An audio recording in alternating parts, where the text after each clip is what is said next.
Class, today we are going to be talking about things that rot your brain. Teacher, I hear the Ron Taylor report will rot my brain. Is that true? What a tool. Well, that's correct, Susie. If you listen to the Rob Taylor report, it will rot your brain. Therefore, you must dive under your desk, grab the back of your head, and do the duck and cover maneuver. Let's see this example. Mama, I want to watch the Rob Taylor report. Timmy, no! It's too late. You've been warned. Children should not watch the Rob Taylor report. Somebody please think of the children!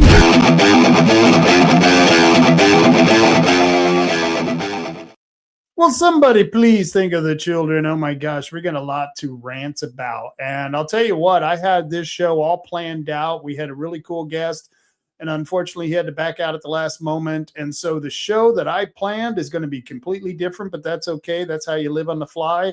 And joining me right now is Marty Kuhrt. Marty, how you doing, man? Oh, I'm doing great. I mean, if it weren't for improvisation, we'd have nothing because we'd have nothing.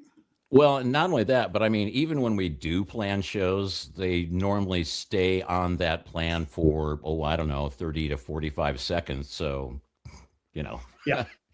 Yeah. It was funny when we were doing the Turning Point event at the Egyptian. Everyone was really trying to micromanage how the show was going to go down. And I think I was the only one who realized no matter how well you guys plan it, no matter what you do, as soon as people start arriving, those plans go right out the door. And so we were changing the event. We were changing the order. At one point, we had a question section. We lost the question section, and then we got back the question section because the last speaker said, hey, I want a question section. So nothing ever really comes out the way it's supposed to. And anyone who, because I've been involved with concerts, with bands, I've been involved with theater, I've been involved with this type of stuff and radio shows. None of it, no matter how well planned, ever goes right. Yeah, I mean, I've done a lot of that as well, where it's like, I used to be the audio and sound guy for a venue where we were doing 4 live bands a night. And it would be, it was called FM Station. It was in Van Nuys, California. And Filthy McNasty was the FM. It wasn't an actual radio station. It was just a bar that had, a bunch of bars, and it had a bunch of couches and tables and whatnot. So it was actually like sitting in a living room watching a live band. But setting Filthy up McNasties. Yeah, Filthy McNasties. And he was an interesting guy. He used to run also the Viper Club down in Hollywood. Oh, wow. And it was like Filthy McNasty and his brother Wolfgang. And Filthy was like just kind of like his namesake. He was just kind of a filthy, dirty guy who was like getting things done and, attracting all the hotties. And he had, and he was just like, Marty, what are you doing? There's nobody on the dance floor. You suck as a DJ. This band sounds horrible. You ought to learn how to run sound one of these days. And then his brother, Wolfgang, was like the nicest guy ever. He's like, Marty is doing such a wonderful job. I can't imagine, it's like we should be paying you more. You're so great. And, but we had 4 live bands, and most bands would show up for sound check. And, so I'd get the sound going as best as possible because you set up the sound in an empty room and it completely changes when the room is completely full. Yes. But if you don't show up for sound check and you sound like crap, well, that's on you. So I'd be like, hey, we need more monitor. I'm going, hey, I needed you to show up for sound check. So bite me. That would be 4 bands, because just getting like 2 bands, your opener and your main show to coordinate is almost impossible in itself. Just getting them to show up sober. Okay. That was usually that's half the fight, right? Because most of them weren't getting paid that well. They were getting paid from receipts of people coming to watch them. And so, but they did get a pretty liberal drink budget. So the 4th band of the night, if they were sober enough to stand up, it was like, wow, you guys have a lot of resolve. I mean, that's amazing. In fact, that's how you could tell they were a good band. They could go and play a second set after completely getting blasted at the table. And I would sit with the band at the table, and they would have the groupies and all that stuff sitting there. And like you said, the alcohol was just nonstop flowing, and you'd just be black. And alcohol was the least of the things that you had at the table, because you were the band table. You got to do things that weren't quite, legit anywhere else. You just can't do at the normal civilian tables. No, the band table was special. The band table was special. It was the dressing room or the green room or whatever you want to call it, where everybody would be prepping, and it'd be like, I'm not going in there before, I'm like, I'll show you where it is, but I'm not going in there, because I would be like the worst sound man and DJ ever. Because like while they're breaking down and changing bands, well, somebody has to play records, and that would be me. And at the same time going through all my presets for, okay, this is how I set them up for the next show. And it's like, okay, yeah, like I really need to get drunk and or high, because that's going to make it that much better. No. So drop some names. Have you ever done sound for anyone who went on to be a big name band, or someone who was a big name band who dropped by the bar? Yeah, a whole bunch of them. I mean, for instance, like, do you know the Offspring? Like, hey, Yes. come out and play. This was actually before they got signed. They were playing at FM station like once every couple of weeks, and they would bring a huge crowd. So it was great when they showed up. And I saw a number of bands that were, either they just got signed or they were about to get signed. And it was the same thing with Whiskey A Go-Go and the Roxy. You'd see a lot of, they would book some big bands, well-known bands, but they would also have bands that were like, they weren't quite anything just yet. It was like Guns N' Roses, and the one that I liked best was Oingo Boingo. But when they were when they were prepping for a new tour, they wouldn't show up and play as Oingo Boingo. They would play as Clowns of Death. So I'm like, ooh, Clowns of Death is on the venue tonight. So we got Oingo Boingo. Cool. I did, for public access, I did back of the bus tour interviews, and the bus would pull in. I would go knock on the door, and I'd sit in the back of the bus with the band, and we'd just shoot the shit for a while about what's going on and stuff. Yeah. And the Cottonmouth Kings, they were known for their pot smoking. And it was so funny. I got onto the bus. I don't really remember getting off the bus other than when they opened the doors, smoke came billowing out like 10 feet out into the crowd. And all of these girls were just yelling and screaming for these guys. And I'm like, oh my gosh, the temptations here. These young men have a lot of temptations here. And so, that was cool to be able to get to do those kinds of things. But because when you're sitting in their own, it's like sitting in their living room when you're on their tour bus, so they get more comfortable and they say things they normally wouldn't say. Sin Dog from, oh gosh, I can't think of the rap group. Yeah, well, he did Killer Cop song. I forget the name of the rap group. Oh, okay. It's like NWA or something like that, where it's like, And he was really cool. We sat there, and I think one duty after another. Oh yeah, there was a lot of that going on. When I was doing college radio, I did a show called Live from Somewhere. And I would go and interview all these bands when they were playing live at local venues. And if the local venue said, okay, I'd actually record the show with, a reel-to-reel tape deck and a couple of microphones. And the venues normally loved it, because I would play the show. I would, interview the guys, record the interview, record some of the show, pick the songs I like best, because it was, a short show. I'm not going to play it like the whole concert. So I'd pick a couple of songs, and then if they're still in town, I'd have them come into the studio, and then we would talk about, why'd you pick this song, or where'd you come up with the name, or, and it was, interesting, because most of the venues loved it, because I'd show up and say, hey, this group is at this bar and we recorded it. So they were getting a half an hour of free advertising on a non-commercial station. And so they were like, yeah, you want to record a show here? Go right ahead.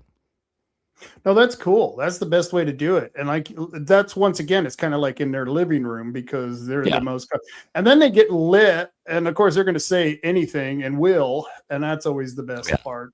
Oh, and normally when we would do the post interview, it would be like, I'd either bring him into the studio at the station, or I would we would go hang out at a bar, and I'd be rolling a tape deck, and we'd just sit there and shoot the breeze, shoot the breeze, and then and then like be drinking pitchers of beer, and while Yeah. we're doing it, so and then it's like, okay, some pretty interesting interviews, and it was just a lot of fun because back then it was like, well, if I had an ounce of sense, I probably wouldn't have done that. But back then, I didn't have an ounce of sense. No, me neither. Yeah. And to this day, I still don't. But at least I'm a much older and wiser idiot. Yes, I'm a much older and wiser idiot. Yes, didn't learn much from anything, but I'm still trucking along. I survived this long. We're 60 and over. It's okay. We've lived longer than the majority of the people who've ever been on the planet, and that's the nice thing you can say when you get to this age. Yeah, I was young and stupid once. I'm no longer young. Yeah, I'm no longer young. Exactly. No, that was when I did the show. We did a live show. We had an audience and we had a band, and this was all taped in 1 hour. And well, it wasn't taped. This was live. But we taped the show, and they would play it back all week long because it's public access. They don't have nothing to play and stuff. Oh, exactly. And so that was a wild time because we'd get phone calls and stuff. And I actually got this was Hemp TV. We were talking about ending the war on marijuana. Okay. And I remember the son of the district attorney, Carrie Brandenburg, her son called in and busted out his sister, the DA's daughter, getting busted with drugs. And instead of that going to the news or anyone finding out, she just went secretly to a rehab center and never got any charges against her. And that was kind of cool to have a live show, and totally the son from the district attorney is busting out his sister. It's like that was hilarious. So those are the kinds of fun things you can do that you just cannot plan for. How do you plan for something like that? Yeah. And and it's like, and we've done a large number of these types of shows where we've had people on, and it's always like you never know which direction it's going to go or how it's going to be. But that's kind of part of the fun. I mean, I don't like doing scripted radio. I don't like, I've done enough like voiceover stuff and scripted radio and work at radio stations where, you can talk between songs and you can, crack wise, but there are certain things you just have to do. You got to read this PSA at the top of the hour. You got to read the news. You got to read the weather. You got to do this. You got to do that. But when you're just doing open format, let's talk about whatever the hell comes to mind, it's usually a lot more fun because you never know where it's going to go. I mean, 1 minute you're talking about one thing and it just trips into, and then we're off into the weeds. Then we're off into the weeds. Sometimes it's a good thing, sometimes not so good, but that's okay. Yeah. Have you ever met Jim Bice? I have not, actually. Do you know who Jim Bice is? You've talked about him because he preceded you on KWRO, as I understand it. And so he was the pre-Rob Taylor.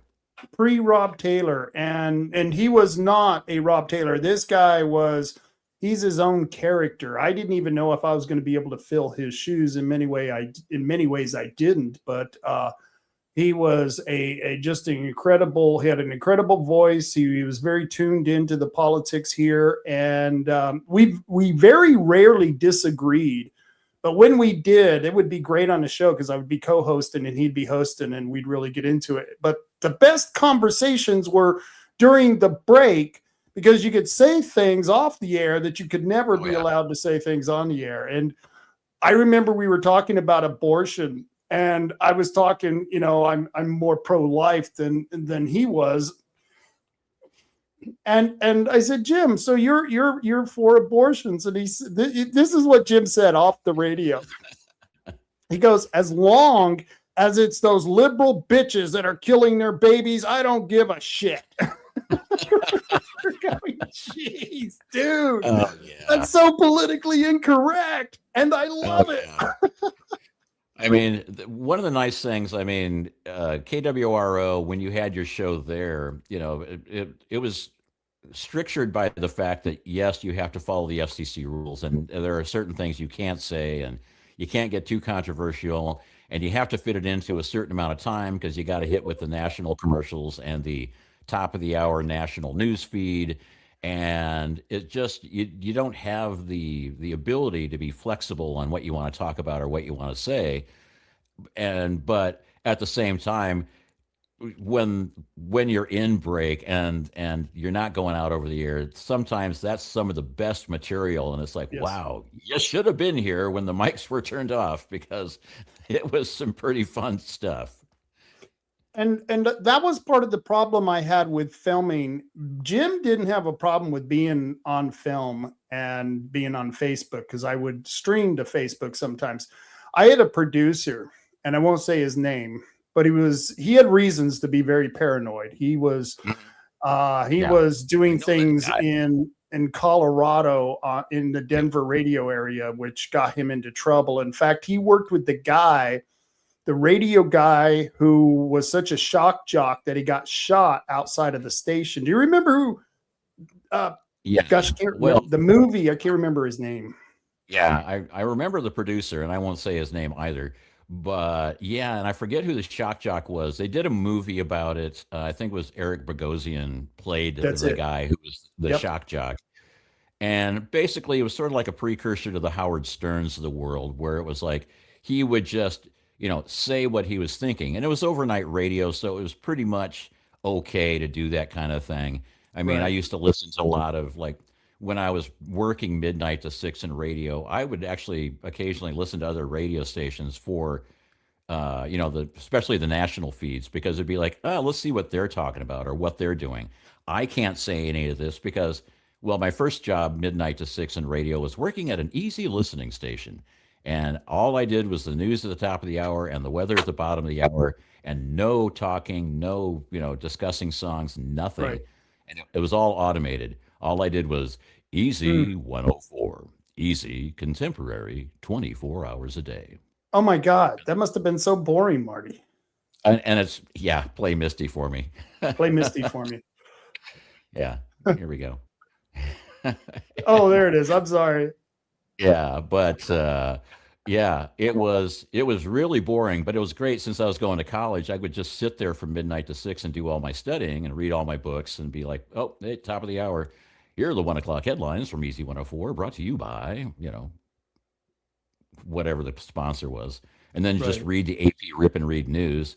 And now back to music with Vic Damone on Easy 104. Vic Damone. Roger Whittaker. I love that Play Misty for me, and old Clint Eastwood. People, that was a good movie back in, I think it was like late 70s, early 80s that came out with Jessica Walker. 70s, yeah. I think Donna Reed was in it. Was it Donna Reed, Jessica Walker, and Clint Eastwood? Yeah. I can't remember. I'll have to look that one up. Let me check. But anyway, that's... You were talking about Jim Bice, and so you're going to be doing an interview with him. Are you guys going to be... going, back in the day, back when we were doing radio, we sounded like this, and we were, or what do you... Men were men, and women were women, and we didn't do anything separate from that fact. Horses were horses, and we rode off on them. That's right.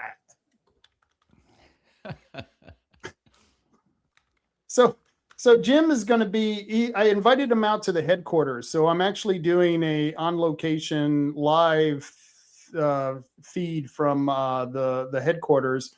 And that way I can get him down there, because he just hates being on the internet. He's doesn't like it. He's gotten rid of his Facebook, all social media. When he quit, man. He just got out. And I'm going to do the exact same thing. I got news for you. When I'm out of here, that's the way I'm going to. Everything's getting pulled off. I'm out of here. So if you got something that you want from me, get it now, because I don't know when that's going to happen. But for Jim Bice, it was 2019, and he had been on the radio, gosh, I don't know, 20 years altogether. And he had built up quite a following. He had played with all the sheriffs. He knew all the sheriffs. He knew all the commissioners going back 20 years. This guy could quote all the different things in politics that had happened in Coos County. And it was great working with him because he was a great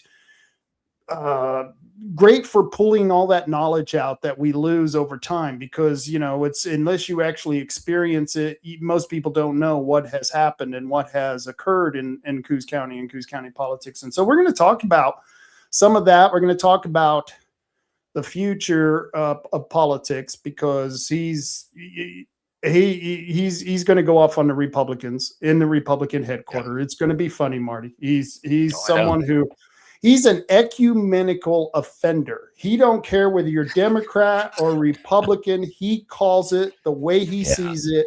And that's what I loved about this guy. And it was so cool that he had contacted me during the Tea Party, when we were doing the Tea Party stuff. And he says, you want to come on the radio and tell me what you're doing and all this stuff?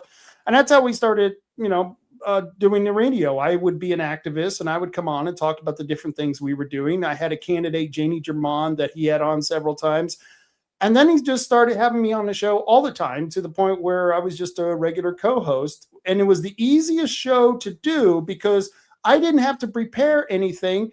Jim did all the prep work. I just showed up and responded to whatever he did. And that was more fun than anything, because it was like sitting there next, like sitting across from your grandfather or your uncle, who says all that crazy shit, like I just told you about the abortion, and you're sitting on the other side. Well, I bet that didn't go over too well at the Thanksgiving dinner. And, Exactly. And you're saying, it's like, well, you're on the show once in a while, and then you're on so very often, and you kind of turned into the co-host, and it was like, I'm going, I seem to find a pattern here where it's like, yeah, I was on the show once in a while. Now I seem to be the co-host. And I'm like, okay. And here we go. There you go. Anyway. But the nice thing about Jim was he was authentic. He had spent time in the military. In fact, we can't talk about it, but he worked for some of those 3-lettered government agencies, and he can't discuss it. He's under, what is that called when you can't talk about things? Non-disclosure agreement. Yeah, he's still under his non-disclosure agreements. But some of his stories about Vietnam, I mean, just wow. I mean, the dude was just. Yeah, so we're going to talk about some of his adventures in Vietnam, some of his adventures in politics over the years. He was regularly attacked by the leftists in Coos County, and the KWRO was originally in Coquille. Yeah. And they used to broadcast from Coquille, and I'm not sure if that was where Mike the Bear started as well. And I forget what Mike the Bear did that got him kicked off the radio. And so he went and does music, and he says he'll never do politics again because they just pulled everything out from underneath him. And he's now back on KWRO doing, Bicoastal Media, doing the stuff that well, he was basically at KDOC, wasn't he? And then KDOC got sucked up by Bicoastal Media. Yep. Yeah. I mean, Jim Bice could tell you about what he did, but MK Ultra will essentially then turn you into a pre-programmed assassin. So, yeah, be careful, because the MK Ultra can turn you into an assassin at any time. The woods are lovely, dark, and deep, but I have promises to keep. Which was that was the trigger line in, I can't remember what movie it was, but it would be like that? Yeah, and it would be like, it was similar to like the Manchurian Candidate, but it wasn't quite that. But it was like, that's why I could never be one of those guys, because I would screw up that saying. I would totally get it wrong. And well, was that midnight or was it noon? Shit, man. Yeah. Whatever the trigger phrase was, I forgot what it was, and now I can't release my assassins. Damn it. So all of you who are interested, I know Jim has a big fan club out there. If you want to show up at the headquarters on Monday around 3 o'clock, I would advise you to show up a little bit early. Come on in, sit down, and listen to the interview. Afterwards, we can, socialize at that point in time. But yeah, if you want to watch the interview and see Jim in his natural habitat on the radio or on the air, he's really good at what he does. And this is where you can find the Republican headquarters. Well, maybe I ought to show up just so I can meet the guy, because he does sound he does sound interesting, shall we say? I mean, it's fun to talk to people that have been in radio for a long time. I mean, yeah, I've done it, but I mean, I've talked to people that have been major market radio for a long time, type of folks, and they have some of the best stories because they've been through a lot. And he's got this story about Jerry Lewis. He used to do big events back in where he came from. I think it was Iowa. And they would have these huge golf events where they'd bring in like Lucille Ball and all these other big headliners. And I guess he brought in Jerry Lewis. And Jerry Lewis I always heard this about the guy. He was a real asshole, you know? Yeah. And Jim's got a Jerry Lewis was an asshole story. And then he tells about how he went off on Jerry Lewis, and I'll let him tell the story. But those are the kinds of things that only old guys can share with you. You know what I mean? Because Jerry Lewis is dead, and you're never going to get that story again. Hey, lady, I'm dead now. I always heard that about both Jerry Lewis and Lucille Ball, that both of them were assholes in real life. That in fact on Halloween that Lucille Ball refused to give out candy and stuff like that. I don't know. Yeah. Well, I mean, from what I understand, she was a really good business person, and she was really good at getting a job done, because she basically, with Desi Arnaz, created Desilu Studios and came up with what is currently considered modern TV production, where you have multiple cameras and, you work out all these deals for syndication and all these other things where you can actually make a lot of money doing it. And she was the one that basically got that ball rolling. And she had to be a pretty stern taskmaster, because back then, women just didn't do things like that. So, her, I could see why she'd have to crank up the crankiness, the bitchiness, the bitchitude. Yeah. Turn the bitchitude to 11 to get stuff done. Jerry Lewis, I think it was just, there was just something about him that, made him funny, but also made him just a bitter person. I mean, to get in a feud with Dean Martin that lasted the better part of 30 years. I mean, I can't imagine Dean Martin. Dean Martin used to own a bar in Hollywood, and it's like Dino's, and and he was like hanging out and being nice to people. And it's like, so I can't imagine the Dean and Lewis breakup had a lot to do with Dean Martin. Let's just put it that way. Yeah. So, I mean, there's some people that I know that are celebrities that are like the nicest people in the world. And then there are other ones that are like, I'm a celebrity, I can be an asshole, and I don't even have to apologize for it. I'm like, well, good for you, but stay the hell away from me. Craig Cheney says, so what about Mike the Bear? It's actually refreshing getting his opinion in the morning. Yeah. And Mike is a conservative. He's one of our people, but is he back on KWR? Is he back on KWR? Yeah, he's in the morning. He does the shopping show, so he's very limited. Okay. And they've got, I know he was doing KDOC, and then KDOC got sucked up by Coastal. And so he does Bicoastal. He does all the commercials. He does some on what's their rock channel. Well, it is KDOC, so he still does a little bit on KDOC. Yeah, and then he does the morning show on KWRO. But the thing is after what happened to me, from what I understand, Mike Wilson put a leash on a lot of the talk show hosts, and the word went down: be careful what you talk about. Yeah, no, I mean, and even what we did, there was absolutely nothing wrong with what we did. No. We did not break any FCC rules. We didn't swear. We weren't maligning. We weren't, we weren't libeling. We weren't slandering. We weren't making things up. But the whole point is the the aggrieved party, shall we say, since I'm not going to say his name, the aggrieved party brought in his multi-billion-dollar buddy and basically said, I'm a top politician and I got a billionaire buddy and we're going to make a lot of trouble for you. And that's all you need to do because, I mean, the same thing with Lamar Media. I mean, our billboard for the Todd Vaughn campaign, there's nothing wrong with it. But Lamar Media said the lawfare is going to cost us way more than this billboard could ever make for us. So we're going to have to cut you loose. Same thing with KWRO. It would cost them tens of thousands of dollars to fight a lawsuit that shouldn't even have come to be if they went to say, oh, we're going to sue you for libel and defamation. So then you have to go to court and you have to prove that nothing of the sort happened. But now you're out 15 grand in lawyers' fees. And it's like, for a show that, how much were you paying for that show? Like 35 bucks an hour?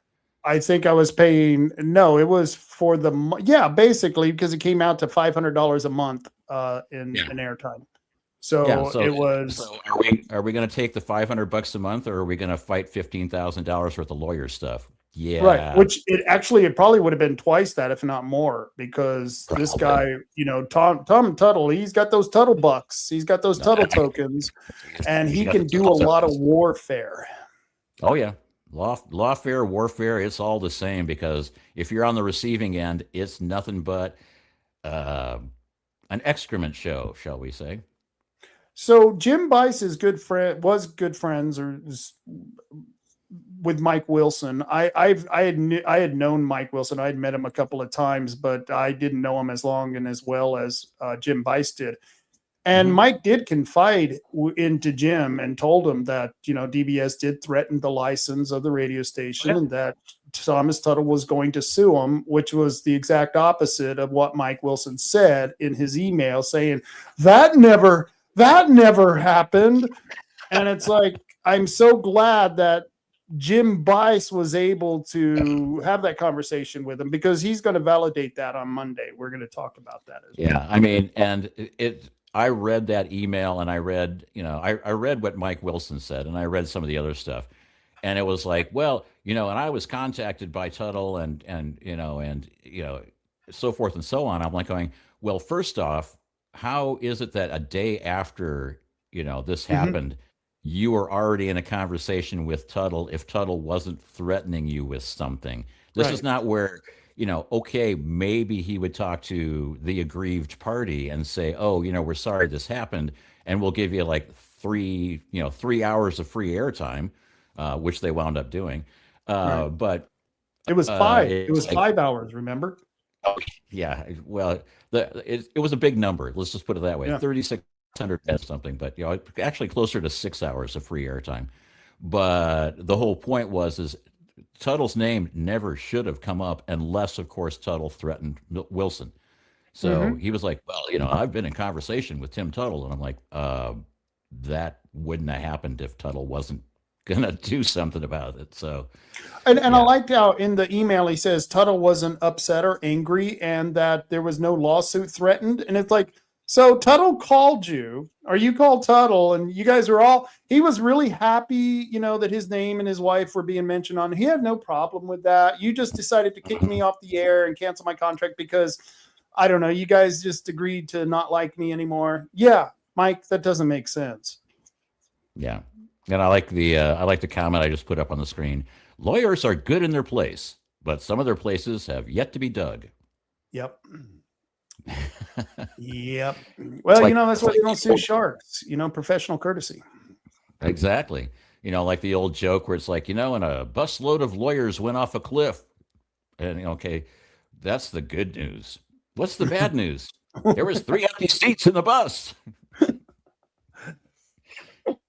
We're going to get lawyers suing us now. They're going to say we marginalize them and whatever. We're not picking on a specific lawyer. So no, but that's so on lawyers as a whole. Since we're on the subject of David Brock Smith, I got a notice from a buddy of mine who's in the Libertarian Party, and this is the rumor. This is just a rumor. I don't know. I can't confirm it. But according to him, David Brock Smith is going to the Libertarian Nomination Convention on the 25th. and he's going to ask for their nomination from their party, even though he's a Republican, and they can do that as a minor party, give him the nomination. And so I was thinking of attending their convention, because at the Libertarian Convention, you are allowed to speak. And so I was going to get up and suggest they make another nomination for none of the above, because they don't have a candidate for that category. So I would like to see none of the above beat out David Brock Smith for the nomination of the Libertarian Party. Wouldn't that give me some bragging rights? And so I'm thinking of actually attending the Libertarian Convention, which I haven't done in over 15 years, just so I can be a dick. Is that petty of me, or is it just desserts? I always, when I look into doing things like this, because I'm like going, there are so many things that I've thought about doing that I didn't really execute on. And I'm like going, am I being petty, or somebody who is that vicious and venal to you, to Diane, to me, to Todd Vaughn, and the list goes on and on and on. The Roseburg Six, all these people got in the, got the flamethrower from the most corrupt guy that we know that has a last name with Smith. But I kind of go, it's not petty. It's retribution. It's fair play. I mean, I've worked on a number of political campaigns where I'm like going, yeah, we have dirt on the opponent, but we won't use any dirt unless they throw some first. If you want to play tit for tat, I will tat the crap out of you. But if you don't tit me, I'm not going to tat you. Well, he's already titted us. So I don't know who this tat guy is, but why is he getting all that tit? Yeah. Why are we getting all this tit? Usually that's a positive thing. But so if it's a tit for tat, then I think it's not petty. It's essentially like, well, you started it. And normally, like, it's in a fight situation, if I can walk away, I'll walk away. But sometimes, when it's a situation like this, I'm like, yeah, go for it. I mean, the guy's got it coming.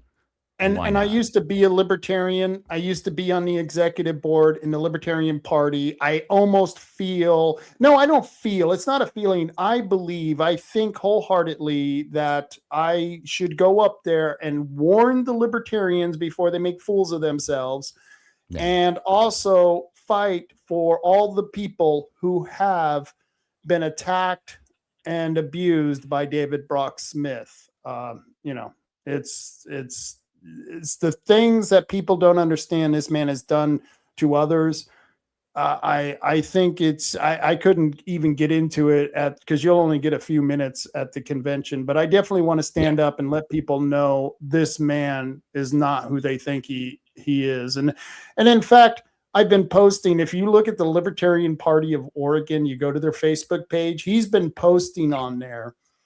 And all of the comments, if there are any comments, there's almost no activity whatsoever on his post. But if there are comments, they're always negative. You're a traitor.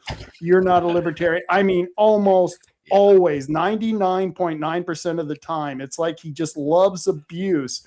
But if you look at his Senate page, and then you go to Monique Despain's Senate page, when Monique makes a post, the last post I saw, she had like 600-700 likes on there. You go to David Brock Smith, and he's lucky to have 10. Yeah. He's a senator running for the Senate. Yeah, he's running for U.S. Senate. It's not like just like he was, he was an appointed senator. I mean, I guess he did win against Todd Vaughn, and that's actually still, that's still being worked on. But prior to that, he was appointed to the Senate.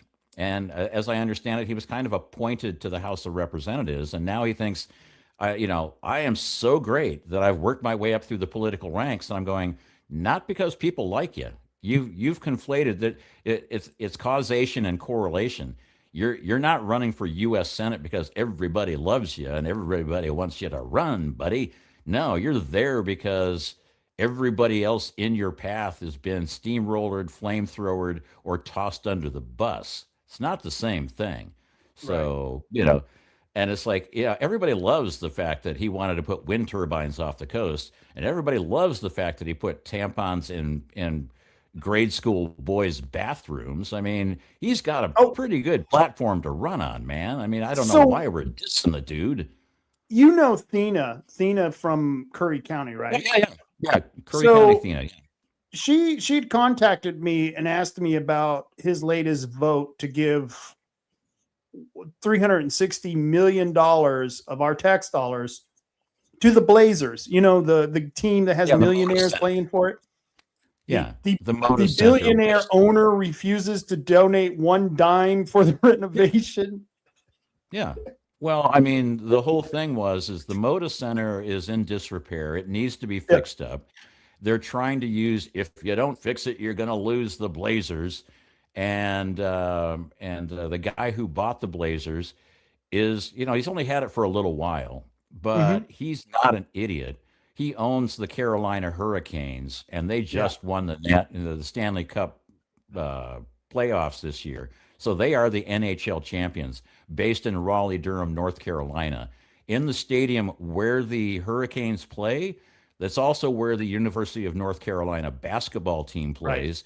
It seats 19,000. It's almost a Yep. brand new stadium. Putting in an NBA franchise would be super easy. Super And duper easy.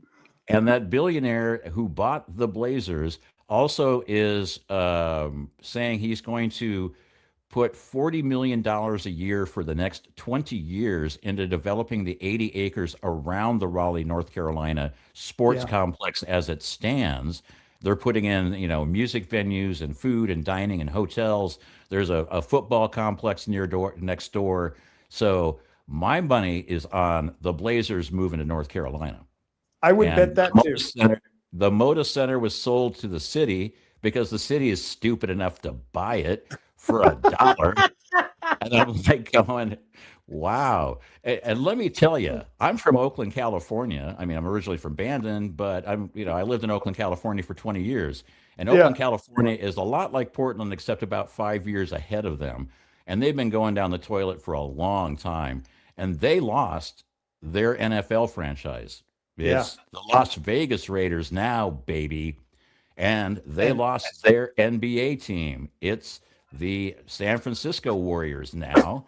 And the Oakland Athletics were so PO'd at Oakland because Oakland Athletics wanted to build their own stadium with Yep. their own money, and Oakland still got in the way. They finally said, screw you guys, we're out of here. The Oakland Athletics are now playing in the AAA minor league ballpark in Sacramento instead of playing in the Coliseum in Oakland. That's how much they hate Oakland. And And- they're having a stadium built in Las Vegas, so they will be the Vegas A's. But the whole thing is okay. Now let's look at the Coliseum, and let's look at the arena, which used to be the Oracle Arena, and they used to be next door to each other in Oakland, and that's where the Raiders played, the A's played, the Warriors played, and that was there. It's a complete war zone now. There's nothing there, and that's where you remember the In-N-Out Burger, that the first In-N-Out Burger ever to close. It was at Hegenberger and 880, which means it was right next door to the Coliseum. And they said they didn't close because of lack of business, because of the Coliseum closing. They closed because it was not a safe place for their workers. It was not people were getting robbed and shot in the parking lot. And they're like, we can't do this anymore. So you are seeing what the future of the Moda Center area is going to be like. And they have the temerity to say, we need, $500 million in taxpayer money to refurb this stadium. I'm like, for what reason?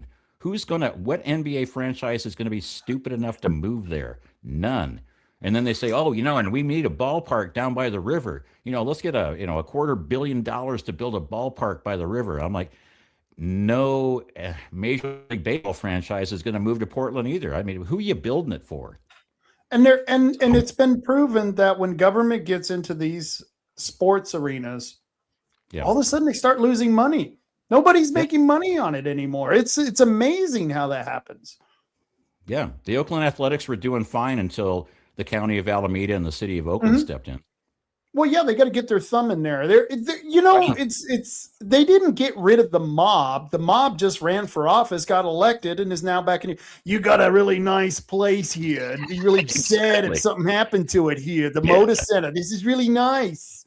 I think you ought to sell it to the city. Yeah, that's a recommendation. You know.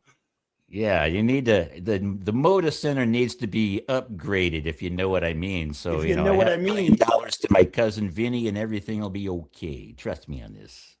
And the thing was DBS. DBS was even during both speeches in favor of giving the Blazers money.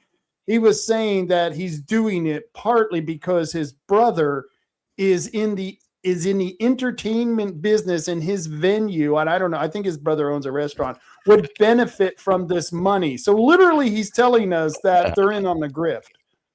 Yeah, I'm like going, okay, so you're saying you're doing this for the benefit of family money. Well, at least he's honest about his grifting and graft. Okay.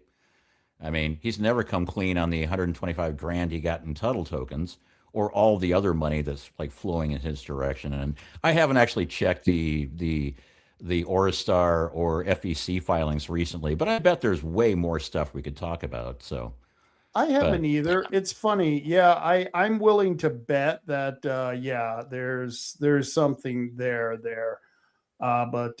So maybe you can decipher this comment by Craig Cheney. He says Susan Collins, R for Maine. It's a AFU as David Brock Smith for our senator. I'm confused.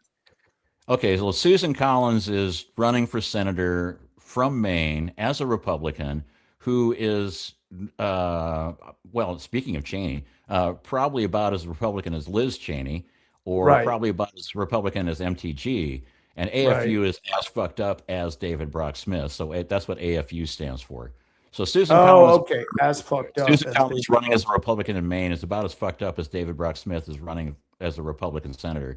Because David Brock Smith is owned by China. Or China.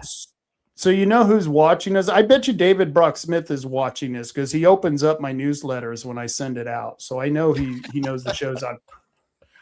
But you know who else is watching us? Look, it's Sally Boy. It's Sal Carruthers. DBS is my favorite fake Republican.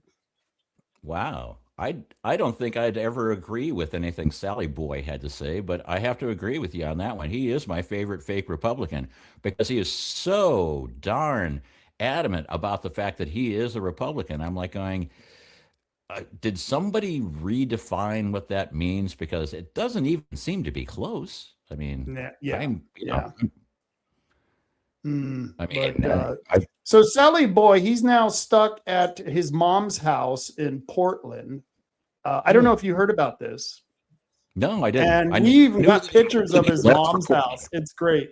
We had people go get pictures for us of his mom's house. We know where you're at, Sal. We know very well where you're at, Sal. And we got pictures of your mom's house and pictures of your mom. She's a very nice lady.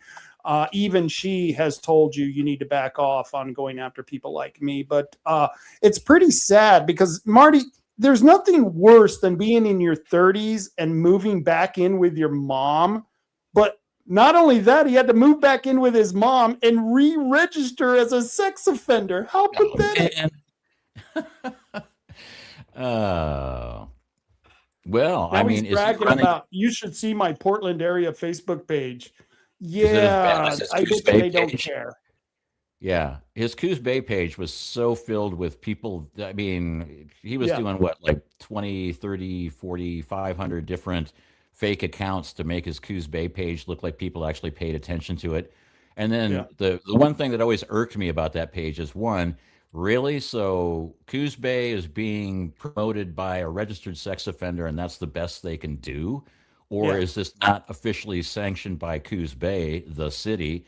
And then secondly, it was like, if he did say anything bad about you, unless you had been a member of that page for 3 days or whatever the number was, you could not make a comment. You couldn't reply.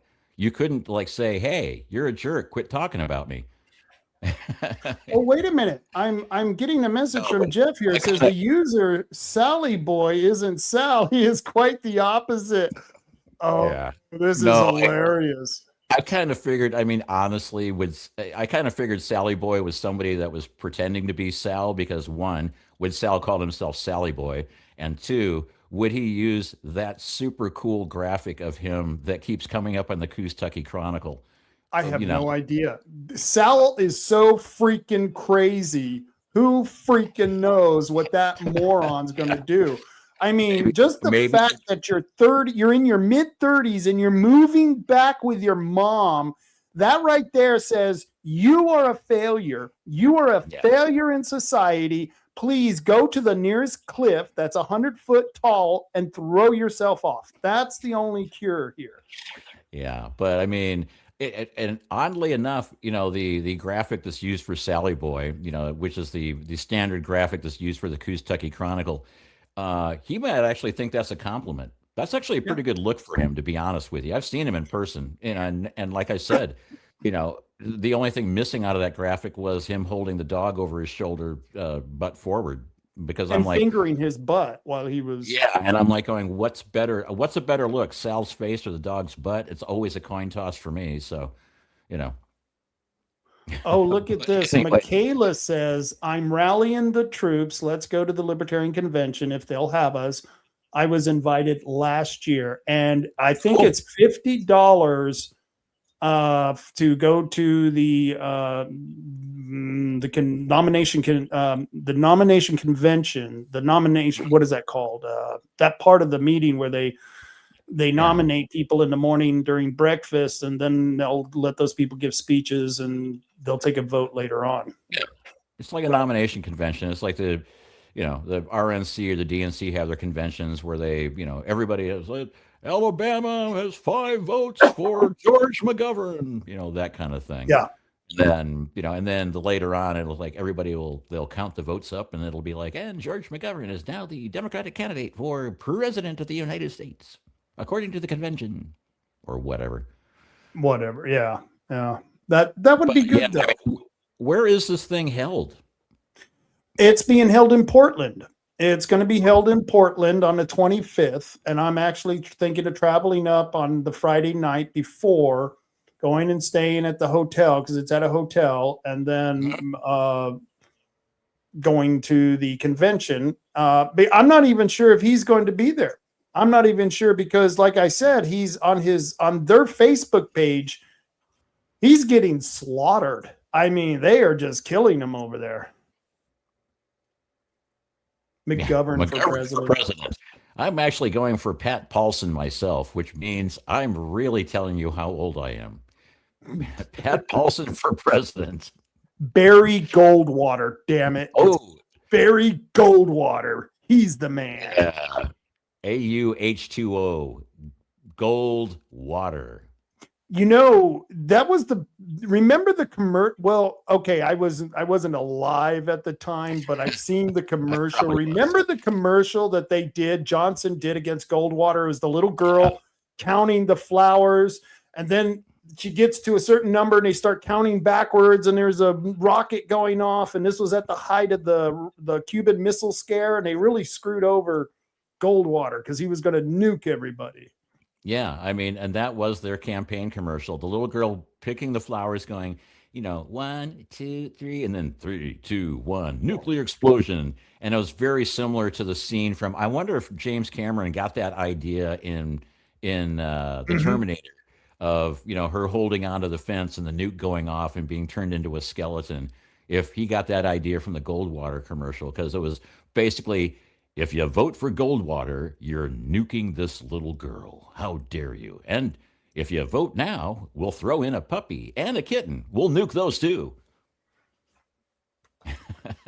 Michaela is saying she has no idea who we're talking about. I'm going to Goldwater commercial. Let me see if I can find it. Yeah, but anyway, it's a 60s thing. Yeah, Barry Goldwater was running against Lyndon Baines Johnson, who, allegedly had Kennedy killed so he could be president. Yeah, allegedly, Allegedly. Well, after Kennedy killed Maryland, I mean, it was all going to hell after that. Yeah, and according to the Warren Commission, because the Warren Commission, Warren was the guy that actually put out the hit on Kennedy. So of course, this Warren Commission report basically said it was that one guy, that Patsy up in the bookstore. Yeah, that was him. It was all him. There was nobody on the knoll. You know who was on the Warren Commission and got fired? Hillary Clinton. Well, Hillary Rodham at that point. Yeah, it wasn't Clinton back then. It was Hillary Rodham. Yeah, she didn't have the morals or ethics to actually do an investigation. That was already a bent investigation in the first place. And it's like, wow, you're that bad that you get kicked off a bent investigation? But then again, you look at Nancy Pelosi, who used to work in the Kennedy White House. So yeah. It's just like a cancer you can't get rid of. Okay, let me go back to Sally Boy says, all of my other identities on Facebook that haven't blocked me are watching from my mom's basement. Okay. Sal is real pathetic. What can I say? It's really interesting when your fake identities that you created are starting to block your real identity. And I'm like, real identity, yeah. Yeah. You might have a personality conflict. Yeah, you might. The first hint that you may have schizophrenia is all your fake accounts are now blocking you. They're what? I don't get along with myself very well. I'm sorry. Yeah. Michaela says, I literally have no idea who you two are talking about. That's all right. I'm going to show you that commercial. She says, oh, the good old 60s. I missed the whole thing. Yep. Now she was fired from the Watergate investigation. Was it the Watergate or was it the Warren? No, it was the Watergate investigation. Yeah, it would have to be Watergate because that's right. I apologize. Been a little bit earlier than that. I think that would put her like doing an investigation when she was 10. So yeah, let's go with the Watergate.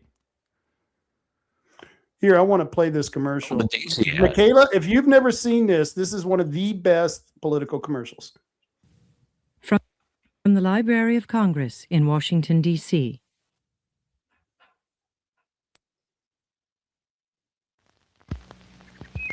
One, two, three, 4, 5, 7, 6,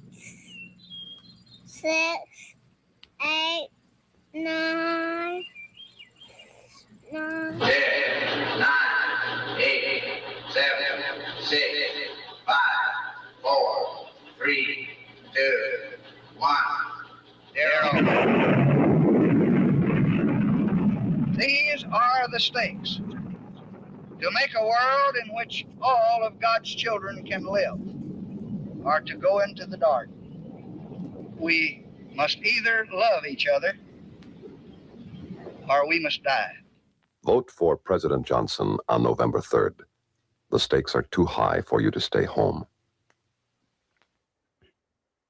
Yeah. So yeah, political, hyperbolic political commercials aren't something that happened yesterday. Yeah. This stuff has been going on the whole time.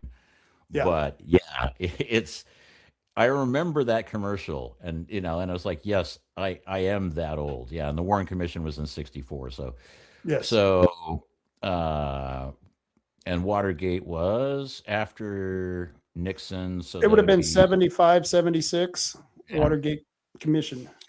And then in 1971, it was Play Misty for Me, to circle back around to that. So there we go. And it was Jessica Walter was the psycho that came after Clint Eastwood. Yeah, but who was the hot chick? It was either Donna Reed or Donna Mills. Donna Mills, that's who it was. It was one of the Donnas. Yeah. Yeah, one of the Donnas. Not to be confused with That 70s Show's Donna, who was also hot.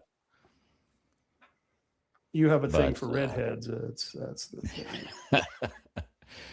Yeah, and then Sybil, that was Sally Field, or at least the version of Sybil I saw. So, they have other versions now. Interesting.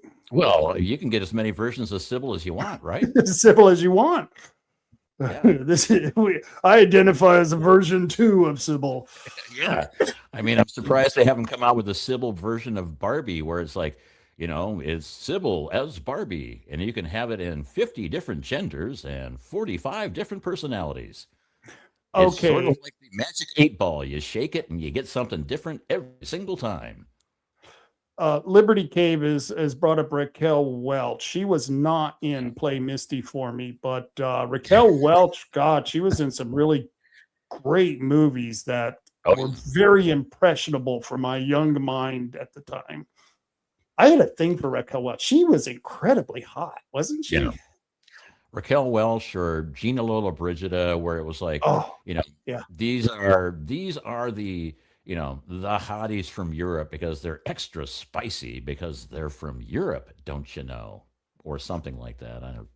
Sybil Shepherd in The Last Picture Show.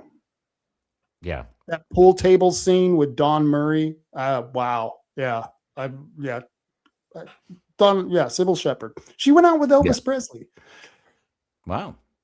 Well, I didn't know that, but I don't find that surprising either. No, I don't either. So back to some of the things that are in the news. You'll be happy to hear about this. And I wanted to show you this, especially since you were coming on the show. Long Island school district official, just a lowly school district official, accused of trashing ballots to rig election. A Long Island school district official is accused of trashing ballots to rig an election. Can you imagine? No. We all know our elections are safe, secure, transparent, and the gold standard for the world. Oregon elections are beyond reproach. There is absolutely no way that anything untoward could happen. Pay no attention to the 3,852 illegal aliens that were registered to vote by the DMV. Pay no attention to the fact that Coos County admitted that 990 ballots were lost by the United States Postal Service with only 2 days left to go in the election and no replacements could be done. But pay no attention to any of that because our elections are safe, secure, transparent, and the gold standard worldwide. Yeah. I had to put on the fake announcer voice because even I couldn't say that without like laughing about it. But well, it was what was Tobias Reed? Tobias Reed just had a oh man, he's been posting on X like 3-4 times a day. And I just keep ratio, and it's like I get in there to ratio him, and it's like 500 people already beat me to it. So I normally just have something to say, but there are a lot of people that are pretty blunt about it. Where I was like, no, the last one by Tobias Reed, where he was talking about when he was talking about the United States Postal Service. It's like, I've been talking with postal workers, and and we're going to make certain that they can get their job done without any undue influence from the Trump administration. Right. And I'm like and I posted, in what world, or maybe I can find that graphic real quick. But anyway, the graphic was, in what world does the United States Postal Service, whose both unions donate 100% to the Democrats, in what world are they allowed to deliver our mail-in ballots? And now he's talking to the postal workers. And I'm going, hold on, Skippy. You have no say about what the Postal Service does, because the United States Postal Service is a government agency. It's under the executive branch. The executive can tell the United States Postal Service what to do, but you can't. And not only that, but the executive order that says the United States Postal Service will not deliver ballots to any state, that will not deliver any ballots unless it goes to a verified voter. And he's like, yeah, we're suing for that. And I'm going, and to what end? You have once again, you have no say in the situation. So what are you going to do? If the United States Postal Service doesn't deliver your mail-in ballots, are you going to hand deliver them, all 4 million of them? I mean, how are you going to get those ballots out if you're going to force feed vote by mail down our throats? You can't do it. But yeah, he's going to call the post office, and they're not going to answer because nobody at the post office ever answers the phone anyway. So I was thinking that, I mean, you can call Bandon post office. Nobody answers the phone at the post offices. What are these people thinking?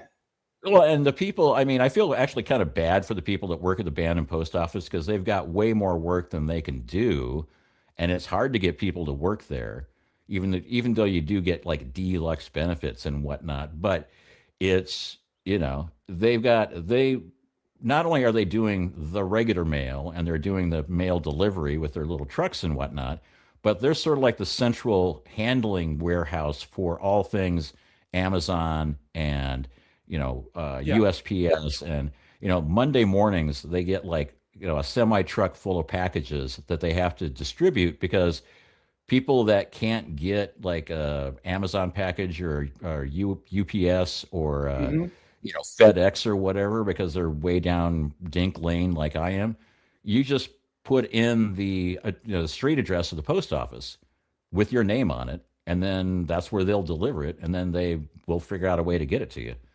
And so it's they are overwhelmed, but yeah, they don't answer the phone because they've got they're too busy. But I've been working with the United States Postal Service. I actually am a registered developer for the United States Postal Service. I've written programs that talk to their computers. That's how I get address verification stuff done. Right.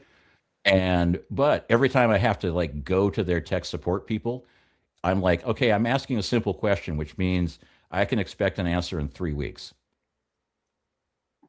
And yeah, that's a good thing. That's a good thing.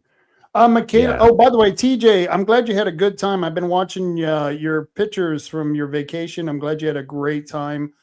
That's always. Yeah, I didn't see the pictures. I didn't see the pictures. Did he go back to Iowa? No, he went. He was at an amusement park and he took his kids. He went to all kinds of different places. Gosh, I can't. Cool.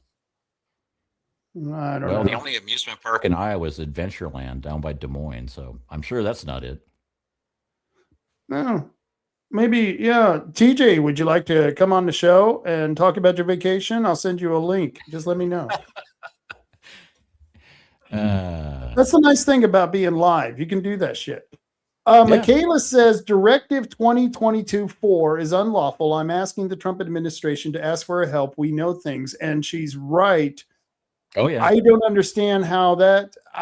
I guess we would have to challenge it in court. I'm not sure how you would go after that directive, but I don't see how that's lawful as well. That just seems like it's counterintuitive to the Constitution. Yeah, we discussed this in a previous show where, basically Judge Galley said, okay, I'm going to have to rule against you because of Directive, 2022-4, but I suggest that you take this to appeals to a more learned judge because they are overstepping. Basically, the directive changes how the vote is done, which is not something that the SOS can do. It has to go through the legislature. So they're overstepping their bounds and doing executive actions, whereas they are, judicial actions. They're doing stuff, the legislative actions. I knew I'd get there eventually. So they're doing things that should be done by the legislature to change the law. So they're just changing the law at whim, which they can't do. And not only that, but if you read 2022-4, they say it has to be a ballot tally system approved by the state. There's nothing in there that says it has to be a machine. Right. It says a ballot tally system. Well, back before they got machines, before there was vote by mail, and you showed up at your precinct, they would hand you a ballot. You would go into a booth, you would mark it, they'd put it in a box, and then later that evening, they'd take it out of the box and they would tally the ballots by hand. That was a ballot tally system. A ballot tally system that was done by hand, that was approved by the state. So not only is Directive 2022-4 not legal, but the way it's written, it doesn't even make any sense that it says you have to use a machine. It doesn't say that at all. But the fact that they couldn't get their ballot measure put out there because of that, well, true. I mean, technically that is correct. They initially, 50 Grand Dan was saying, well, it's not legislative and it's not this, and it doesn't Yeah. affect the county. Well, the judge says, well, you're wrong on that. But Right. due to this illegal Directive 2022-4, I can't allow this to proceed, but take it to appeals. You got a good chance. So, Which okay, means- but there's really only 3 reasons they can invalidate a petition. It has to have the full wording. It has to be legislative instead of administrative. And I forgot the third cause, but neither one of them are because of this. And to me, once again, we need $100,000 to hire an attorney to fight this all the way, because that's what it's going to take, because they're going to dig in like ticks on a hound dog, and they're not going to give it up. Yeah, I mean, if we had the $300,000 that the no tax petition had, or the $300,000 that IP28 had backing us, and this is allegedly, but it's pretty accurate that both of those measures had huge backing, and that's why they got on the ballot. So if we had that kind of $300,000, well, first off, NVBM would be on the ballot, and secondly, we could easily win the appeal of, we want to go back to hand counting in Douglas County, or statewide for that matter. I mean, if it breaks in Douglas, it means all 35 other counties can do it just as well. So, and you remember go ahead. I was going to say, you should just file that initiative here. Fuck with Brecky. Get the law that they have filed and that they're fighting in Douglas County. Just change Douglas for Coos. Submit that sucker. That's all. You don't even have to create a PAC until it's actually accepted for the signatures. So send it into Brecky and let her get consternated over it. She's going to be her consternation. Some teacher used to tell me, I'm consternated. What the hell is that? Maybe, there is, you could take laxatives for that, Yeah. I'm consternated. Well, maybe you should eat more fiber. Maybe you should eat more fiber, but that's a brilliant idea. I ought to have Michaela send me that. Michaela and Terry Nooncaster. I ought to have them send me that. I just cross out Douglas, put in Coos, drop it on Brecky's desk, and go, good morning. Oh, you would piss her off so much. I would go videotape that. And we could do it in person. We'd go drop it off in person. Or maybe we should approach the commissioners first, and see, hey, you guys should just throw this on the ballot, and they're going to tell us to F off, except for Rod Taylor. They're going to tell us to F off, and then we can, throw it at Brecky, and she'll see it coming, because she'll know it was on the commissioners meeting. So it'll be extra consternation. Yes. I mean, I tried 3 times in a row to get, along with the help of Rod Taylor with a D, get an advisory ballot measure put on that said, what do you think about going back to one-day in-person ID mandatory hand count precinct level elections? And it was an advisory question. It was just going to ask that question of everybody in the county. And I mean, it wasn't Brecky, but it was like the Brecky Goon Squad and the D.D. Murphy Goon Squad and the Mary Gedry Goon Squad. And they sent like 40, 50 people to the commissioners meeting with 12 hours notice to scream at the commissioners about how can you be an assault to democracy, and and we don't want, we're old, frail, and can't get to the ballot box, but we can show up at the commissioners meeting with 12 hours notice. But it's like, and all these other arguments, and I'm like going, this doesn't change anything. It doesn't change the law. It's not going to change how voting is done. It asks a question. How more democratic can you get than ask every single every single person on the voter roll a question and see what they think about something? But no, we got shouted down for that, and almost got it passed, but didn't. But yeah, I mean, it would be great if we could just drop this on the commissioners and Debbie's doorstep, or not Debbie, Brecky's doorstep, and just get their reaction. Because when I went to drop off my ballot, remember the election where the 990 ballots were lost by the United States Postal Service? I happened to go to Coquille to drop my ballot off in person, because I was there to go to a commissioners meeting anyway. And so I walked in there, and I get in the hallway, and there's 10 people standing in line. And I'm like going, oh, I don't want to cut line. Are you guys in line to, do something? And I got, no. We've already talked to them. We're just waiting because we never received any ballots and we want to vote. And I'm going, oh, okay. Well, I heard about the fact that the United States Postal Service lost some. Too bad I don't have my laptop. Otherwise, I could tell you what address they were supposed to have sent it to see what the voter rolls say. And Brecky overheard me saying that. And she came to the little glass window and started screaming at me through the window. It's like, Marty, you can't be here. What are you doing here? You're not allowed here. And I'm like, what do you mean I'm not allowed here? It's a public building. I can be wherever I damn well choose. And it's like, and she's like, and I said, I was just talking to these people about the voter rolls and why they didn't get a ballot. And she's like going, oh, you're just spreading misinformation and disinformation. I'm like, okay, I'm talking about the voter rolls I got from your office. So you're saying your office is giving me bad information? Is that what you're saying? I would find that hard.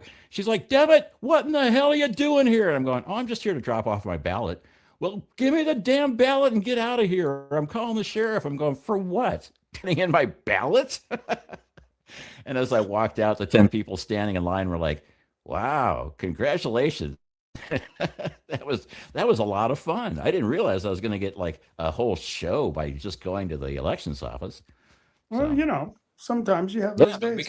We could reenact that and just show up and go, hey, what do you like about, tell me what you like about this ballot proposition, baby. No kidding. So let me see. Oh, okay. I have to remove something. Uh-oh. Let me add this to the stage. Look what I found. Kyle. Why the 2 triggers? Just a bit of Bailey magic saves using a thumb to cock the hammer. You use a middle finger to pull the lower trigger. The hammer goes back. Now pull the other. Don't ever pull that trigger unless you're aiming at something, even if it's empty. That's your first lesson in firing a gun. Ooh, that was cool. That's Hannah Calder from 1971. Oh, okay. This is the Raquel Welch reference. I was wondering where you're going with that. I'm like going, no, I don't propose on showing up and doing gun tricks at the elections office. No, that was I'm going back. I'm circling back around to Raquel Welch. I don't know why she was on my mind. It was very strange. Yeah, well, because we were talking about Raquel Welch and Gina Lollobrigida and and all this good stuff. So very true. So yes, I do believe. I think it was 2024. To be honest with you, somebody said, "Oh, was that?" No, I have to go back and look at my notes because I actually did a FOIA against the United States Postal Service to get them to explain how they lost the ballots, what they're doing to mitigate it, who they talked to at the state level, who they talked to at the county level. And I spent 5 months beating on the USPS with all my FOIAs. And eventually they got back to me and said, yeah, we figured it out. Initially, they weren't going to respond. And then I just kept pounding them and changing the question. But they finally got back to me and said, yeah, we figured it out. And the part of the FOIA process for the United States Postal Service is that if it embarrasses an upper level official of the USPS, then we don't have to respond. I'm like, what kind of screwed up Freedom of Information Act is that? Yeah, we figured out what the problem was, but it makes somebody look stupid. So we're not going to tell you what happened. I'm like, I wish I could have done that at work. I'm sorry. I can't show you, boss. It would make me look stupid if I showed you my mistake. I needed that caveat my whole freaking life. Yeah. Yeah. So today's show, like I said, I had planned for one show and kind of had to plan for something else and throw it up on the screen and see what we had. So one of the things that was really nice was that Kevin Sterrett from Oregon Firearms Federation, he sent me an email with all the headlines from the Oregonian on Thursday. And I read through the headlines and I was like, only in Portland. And so I got to go through a couple of these headlines. But the first one, before I get to the Oregonian headlines, have you heard about this? They finally got convicted. Antifa. Oh, nice. It's not just an idea now. It's actually, well, they're an organization and a good portion of them are going to jail. Yeah, I know. I was actually quite surprised by that because for the longest time, it was the two-tier justice system was definitely not working on our side. No. And, Antifa could get away with doing just about anything. And, and if we coughed in the wrong direction, it would be like, well, we're going to have to charge you with murder for coughing in the wrong direction. Whereas they're actually committing murders and they're like, well, we're just going to let it pass this time. But it looks like the tide is changing. The tide is changing. Absolutely. Absolutely. Let's see if let me start with these. Let me share this tab and put that up on stage. So here was the first headline from Thursday. Body found in the Willamette River. And I thought, well, that's just Portland. That wasn't even much of a shocker, but this happened on Thursday morning.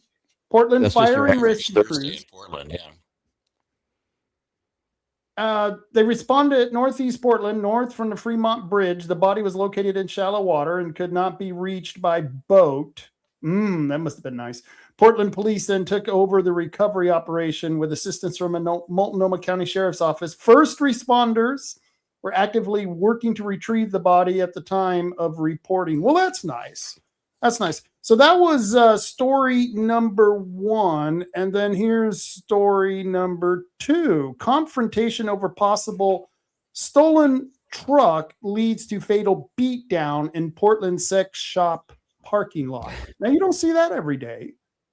No, you don't. And was he beaten to death with a large dildo? I mean, that would be kind of a Portland way to go, wouldn't it? That would be a Portland. Yeah, it was. What was that movie? It was Kathleen Turner, and at the end she played this psycho prostitute who killed the guy with the vibrator. Remember that? That one I don't remember, but I remember Lock, Stock, and Two Smoking Barrels, where it was one of the guys who was like the crime kingpin of London was, like beat some guy to death with a dildo. So yeah, I don't know. Yeah. But anyway, speaking of, so this is another Oregonian headline. This is another Oregonian headline. And it's like you read this stuff and you go, well, that's in Oregon. That's probably just considered Thursday.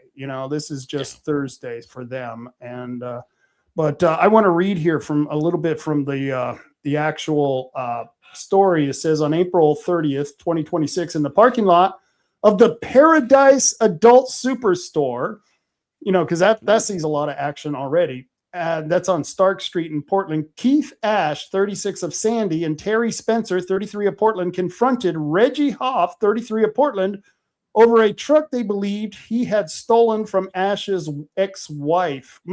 Surveillance video shows Spencer punching Hoff through the truck window, slamming him with the door and punching him on the ground. Ash then kicked Hoff in the face, causing him to fall and hit his head on the metal railing. An employee tried to intervene and called 911. Hoff crawled into the store where CPR was performed. He was hospitalized with severe brain swelling and died on May 9th.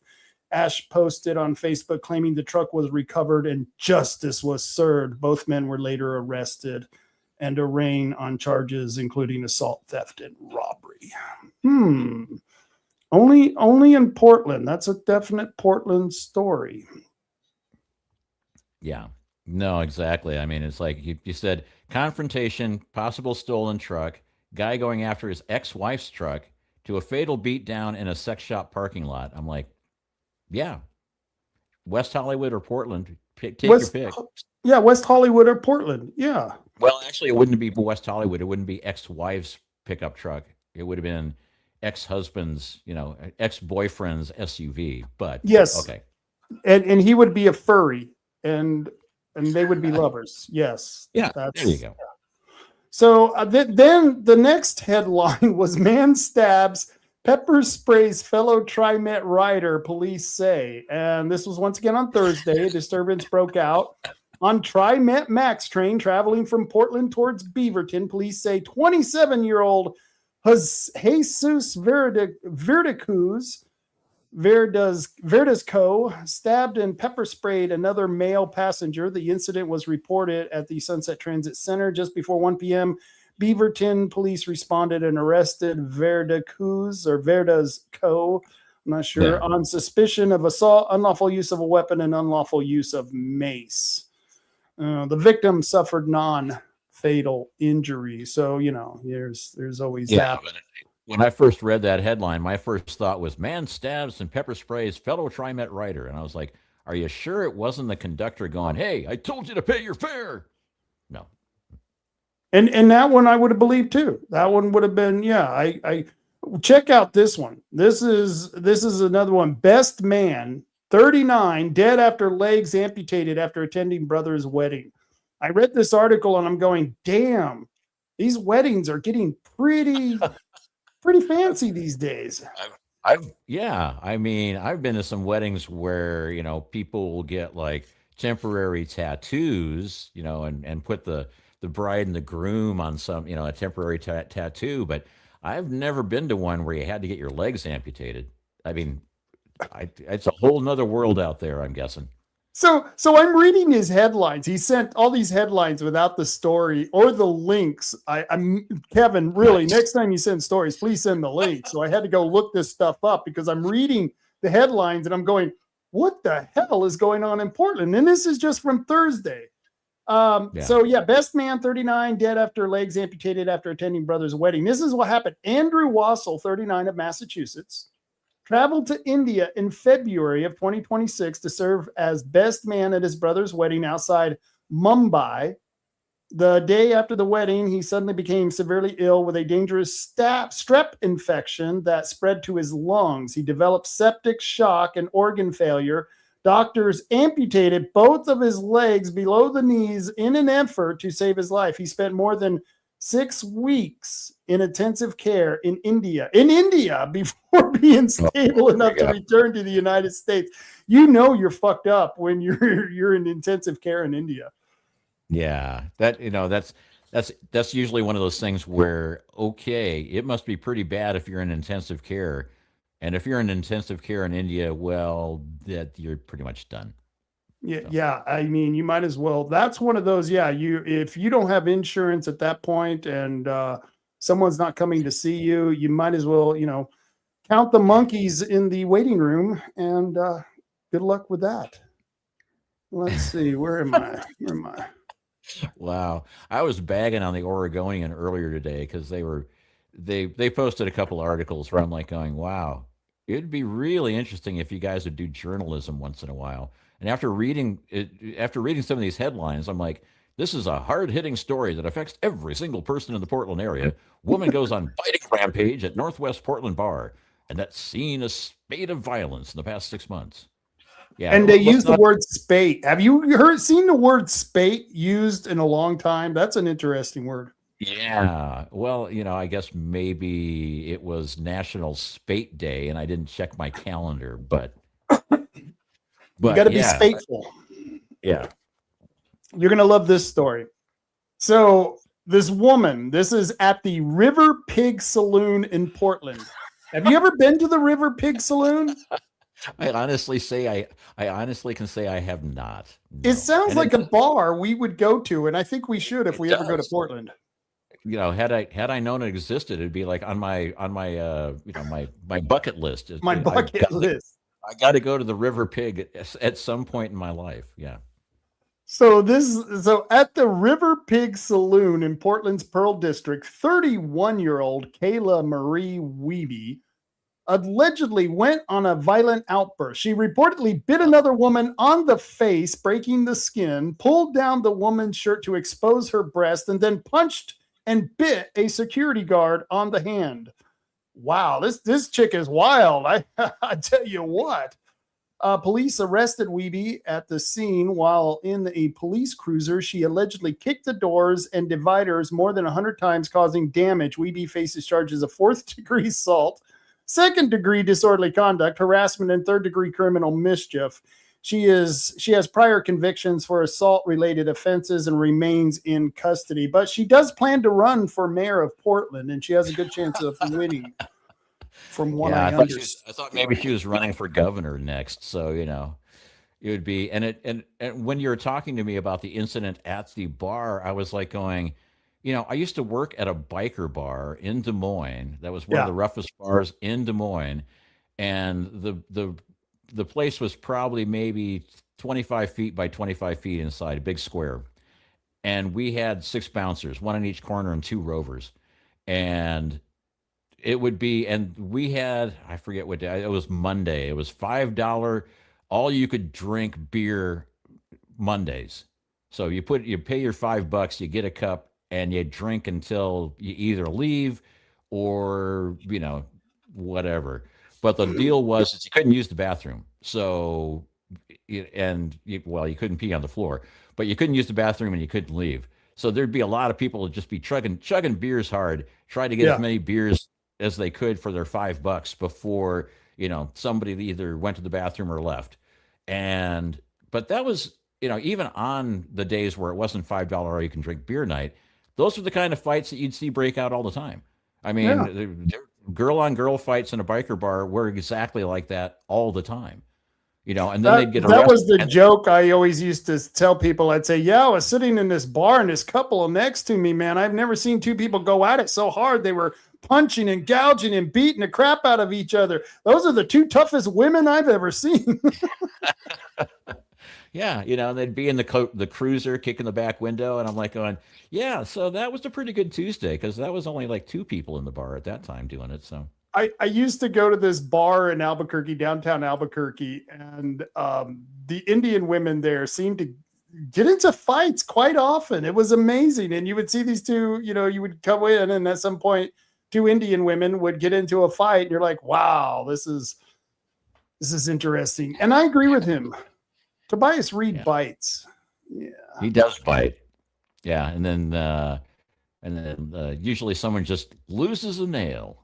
Oh, I broke my nail. Yeah, it's always fun until somebody puts out an eye. It's so this one we're going to get in trouble for, because I actually support this story. It says Trump defense secretary pastor says repealing women's right to vote is a good idea. I can't remember who I was talking to the other day, but they just said, what is it? It's like the 18th Amendment. The 19th Amendment. I ran on that, repealing the 19th Amendment. Yeah. I'm like going, I know people that say that. Yeah, the 19th Amendment. Horrible idea. Horrible idea. So Doug Wilson, he's the pastor for Defense Secretary Pete Hegseth, the guy who runs the Department of War. The Department of Don't fuck around or we'll kick your ass. That's right. The FO part of the FAFO part of our program today, ladies and gentlemen. If you F around, Pete Hegseth is going to, and there we go. That was such a good idea, because nothing says more you're on the offensive than Department of War. Yeah. Department of Defense literally says you're on the defense, not on the offense. Department of War says, fuck you, fuck around, we're going to find out. It literally says that. It's the Department of War. You mess with us, all we got is war. Yeah. Well, I mean, I'm surprised that, Miley didn't turn it into the Department of Hand Slapping. Stop.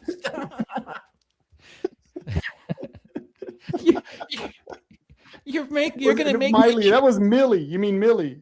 Millie, yeah, Miley, Millie. The guy that wears mascara and says he's running the military. Yeah, that guy. Wasn't he the one who said he got to figure out what white rage was? We had to deal with white rage. And the guy that's in charge of the nuclear program is wearing dresses and stealing luggage. Yeah. Nothing says a strong defense department like that crew. So that would, if you call your Department of Defense the Department of War, and then you got that freak in the dress and head of the department, that's just an oxymoron. You're just making fun of yourself at that point. Well, and I like the fact that Trump has been saying, we're going to have a memorandum of understanding with these guys. But I'm betting you they're not going to play by the rules. And every time they do something, we're like, we thought when we beat you down the first time, you'd be smart enough not to get back off the floor. Right. But If we need to keep kicking you while you're down, we don't have a problem with that. We Not really at all. don't. This is not your Biden Obama type of Department of Defense. This is the Trump Hegseth Department of War. And you wanna fuck around, you'll find out pretty quick. We're gonna be we're gonna be leveling Karg Island. You think you're gonna be able to sell oil to the Chinese anymore? That ain't happening. So That ain't happening. So I guess I just got a text from Jeff. He's saying that we crashed on Facebook. I'm not getting a notice on the site here on the platform, but I guess we just crashed on Facebook. So I don't know if we are crashed. I would tell them to go to YouTube or Rumble, but I can't tell them that because if we crashed. Well, let me see if I can get on Facebook I so rarely get on Facebook anymore. The only reason I'm there is to play Words with Friends. Otherwise, I scroll through it. I go, well, it only took me 30 seconds to get pissed off today. And what's next? What's next? So let me read this. This is great. It says, Doug Wilson, the pastor of Defense Secretary Pete Hegseth, defended his call to repeal the 19th Amendment during an NPR interview this week. When asked why he wants to repeal women's right to vote, Wilson replied, because it's a good idea, while laughing. He clarified that his opposition is not based on gender, not an XXXY chromosome issue, but on rejecting individual voting in favor of a household voting system. Under his proposed model, each household would cast a single vote through its head, typically the man, based on his theological concept of headship. Wilson also discussed how such a Christian constitutional framework might limit voting or office holding for women and religious minorities, such as a single Muslim woman. No direct response from Hegseth or the Trump administration was mentioned in the article because they support it. I'm sure they're like us. I turned off my microphone so I could do some scrolling. So yeah, it says on Facebook right now, it says Friday Night Rant. The live video should start soon. I'm like, okay. Well, that's fucked up. Oh, well, so much for Facebook. Wow. I tell you what, you pay this money and they still screw you. I don't know. Maybe they I don't know. I'll have to see if they cash the check. This was an unusual one. This was the last headline that was of the headlines that Kevin sent. And it says, man faces 12 years accused of cutting off genitals, using them to start fire. Now, I was trying to guess the story before I read the story, and I thought, I know what's going on here. This guy is a white liberal, and to protest his sexuality and part of his transitioning, he cut off his genitals, and to protest the patriarchy, he burned them as an example of what you should do against the power. And I was completely wrong. It was completely wrong. But let me read this. Man faces 12 years accused of, and this wasn't even in Portland. I don't know why this was the headline in the Oregonian, but it says in May, and this was in May in Fort Wayne, Indiana, Christopher Pedden, or is that Peden? I'm not sure, allegedly used a kitchen knife to cut off his own genitals, poured gasoline on them, and set them on fire, starting a garage fire in the process. Firefighters responded to reports of both a garage fire and a stabbing. Peden initially told the police he had been stabbed and threatened the day before, but later admitted at the hospital that he had lied about the stabbing, which I guess he was stabbed because he kind of cut off his own genitals. That's kind of a stabbing, wouldn't you say? Well, and with a butter knife, I mean, really? I mean, if you have a burning, itching sensation, maybe you should go to a doctor and have it looked into. But cutting it off and starting it on fire, cutting it off with a butter knife and starting it on fire really doesn't seem like the best solution to any problem I've ever had in my life. I don't know about you, but yeah, there's medicine for those things. Why would someone? That's nuts, man. I was a poor child. We didn't have a lot of things to play with when I was growing up. So I would definitely never cut off my favorite toy. I mean, what's the matter with these people? I kind of knew where that one was going. I'm like going, and if you don't stop playing with that, you're going to go blind. And I'm like, who said that? Who's in the room? I only did it until I needed glasses, so I was okay. Let me check. I'm not quite certain what's going on here. I got to get my glasses on. Who turned out the lights? I don't see what's going on here. Shit, man. Oh man, yeah. Oh, so we're still I up even on got a X. picture of this guy. This is the guy who cut off his penis. I don't know why he's so angry. I mean, Well, I know why he's angry now. Well, I know why he's angry now. How can you stand there in a mug shot? I mean, it seems to me like you would be in a lot more pain. He doesn't look like a man who just cut off his dick. Okay, I'm sorry. I just got to put that out there. Yeah. Well, this may be maybe he was arrested before. Maybe this is a before mugshot, not an after mugshot. Hard to say though. We didn't want to show you the after. Yeah. It wasn't pretty. Yeah, it was just like.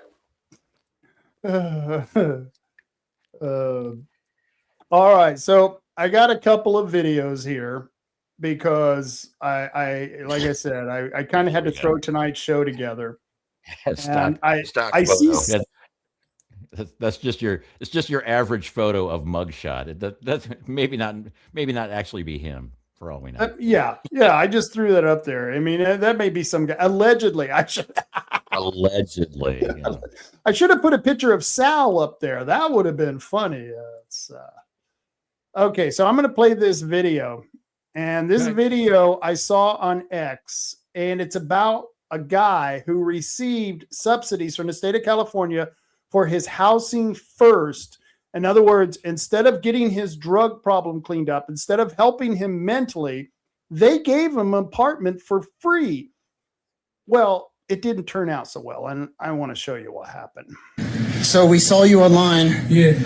We heard you're being evicted. Yeah, I'm being evicted. And why are you being evicted? Hey! What the fuck, G? Can I help? Okay. I don't care about no fucking eviction. I don't give a fuck about none of that shit. Well, we're in California. I think it's going to be hard to evict you. It's going to be hella hard to evict this nigga. Yeah. Because I'm famous, and they're making niggas come into this house. New people come into this house because I'm famous. They watch my videos. They want to stay here because I'm here. Yeah. Turn this shit into a fucking museum, nigga. How long have you lived here, brother? Like 2 years, 3 years. 2 years? So how did you get this apartment? I was in the homeless shelter and they brought me here. Who brought you here? My ex-case manager. Case manager. Do you remember which nonprofit helped you? Down the street, you see that brown building right there? With the brown building? Red crane? It's right there. I used to live right there. Oh, with the red crane? No, the red crane, but that building right there, the side, those two buildings. You see the right there in the middle. So you gotta tell me the reason why you got our attention. You're famous. Yeah. Your videos are going everywhere. Yeah. So why you decided to trash this place? Why not? You had a specific message, though, to Governor Gavin Newsom. Tell me what you said to Governor Gavin Newsom. I gotta tell him.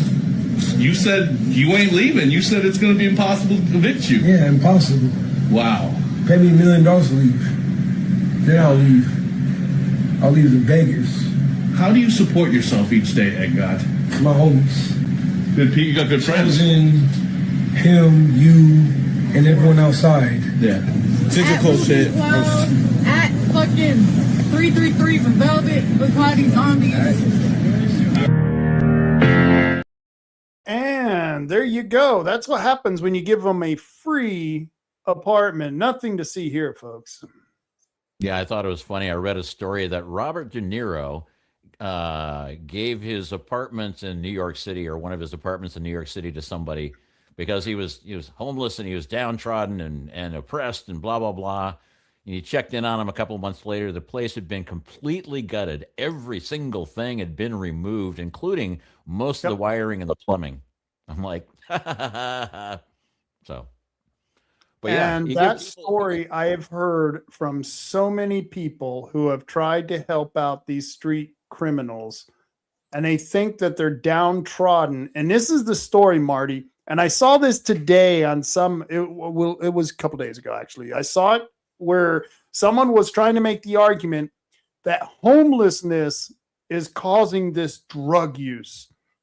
And I'm like, no, I think the drug use is causing the homelessness. That's the problem. They get on the drugs, they lose the job, then they lose the house. That's the order, not, oh, I lost my house. Fuck it, I'm going to get to fentanyl addiction. That's what I need. Yeah, no, you're absolutely correct. The cause and effect is you think you got it under control, but you don't. So you lose your job. Well, you don't have a job and you still don't have that addiction under control. And now you're going to lose your apartment or your home and your wife and anything else you got going. Yeah. So it's not like, I'm homeless. You know what I really need to do is I need to add to that an addiction. Yeah, most homeless people I know that aren't homeless because they are drugged out or got serious mental problems. Yeah. They're going, what am I going to do to get some place, get some shelter, crash on a friend's couch? Where am I going to get something to eat? That kind of thing. They're not going, well, life's been going so well. I'm homeless now. I hope I can scrape up enough money to get some drugs. Yeah.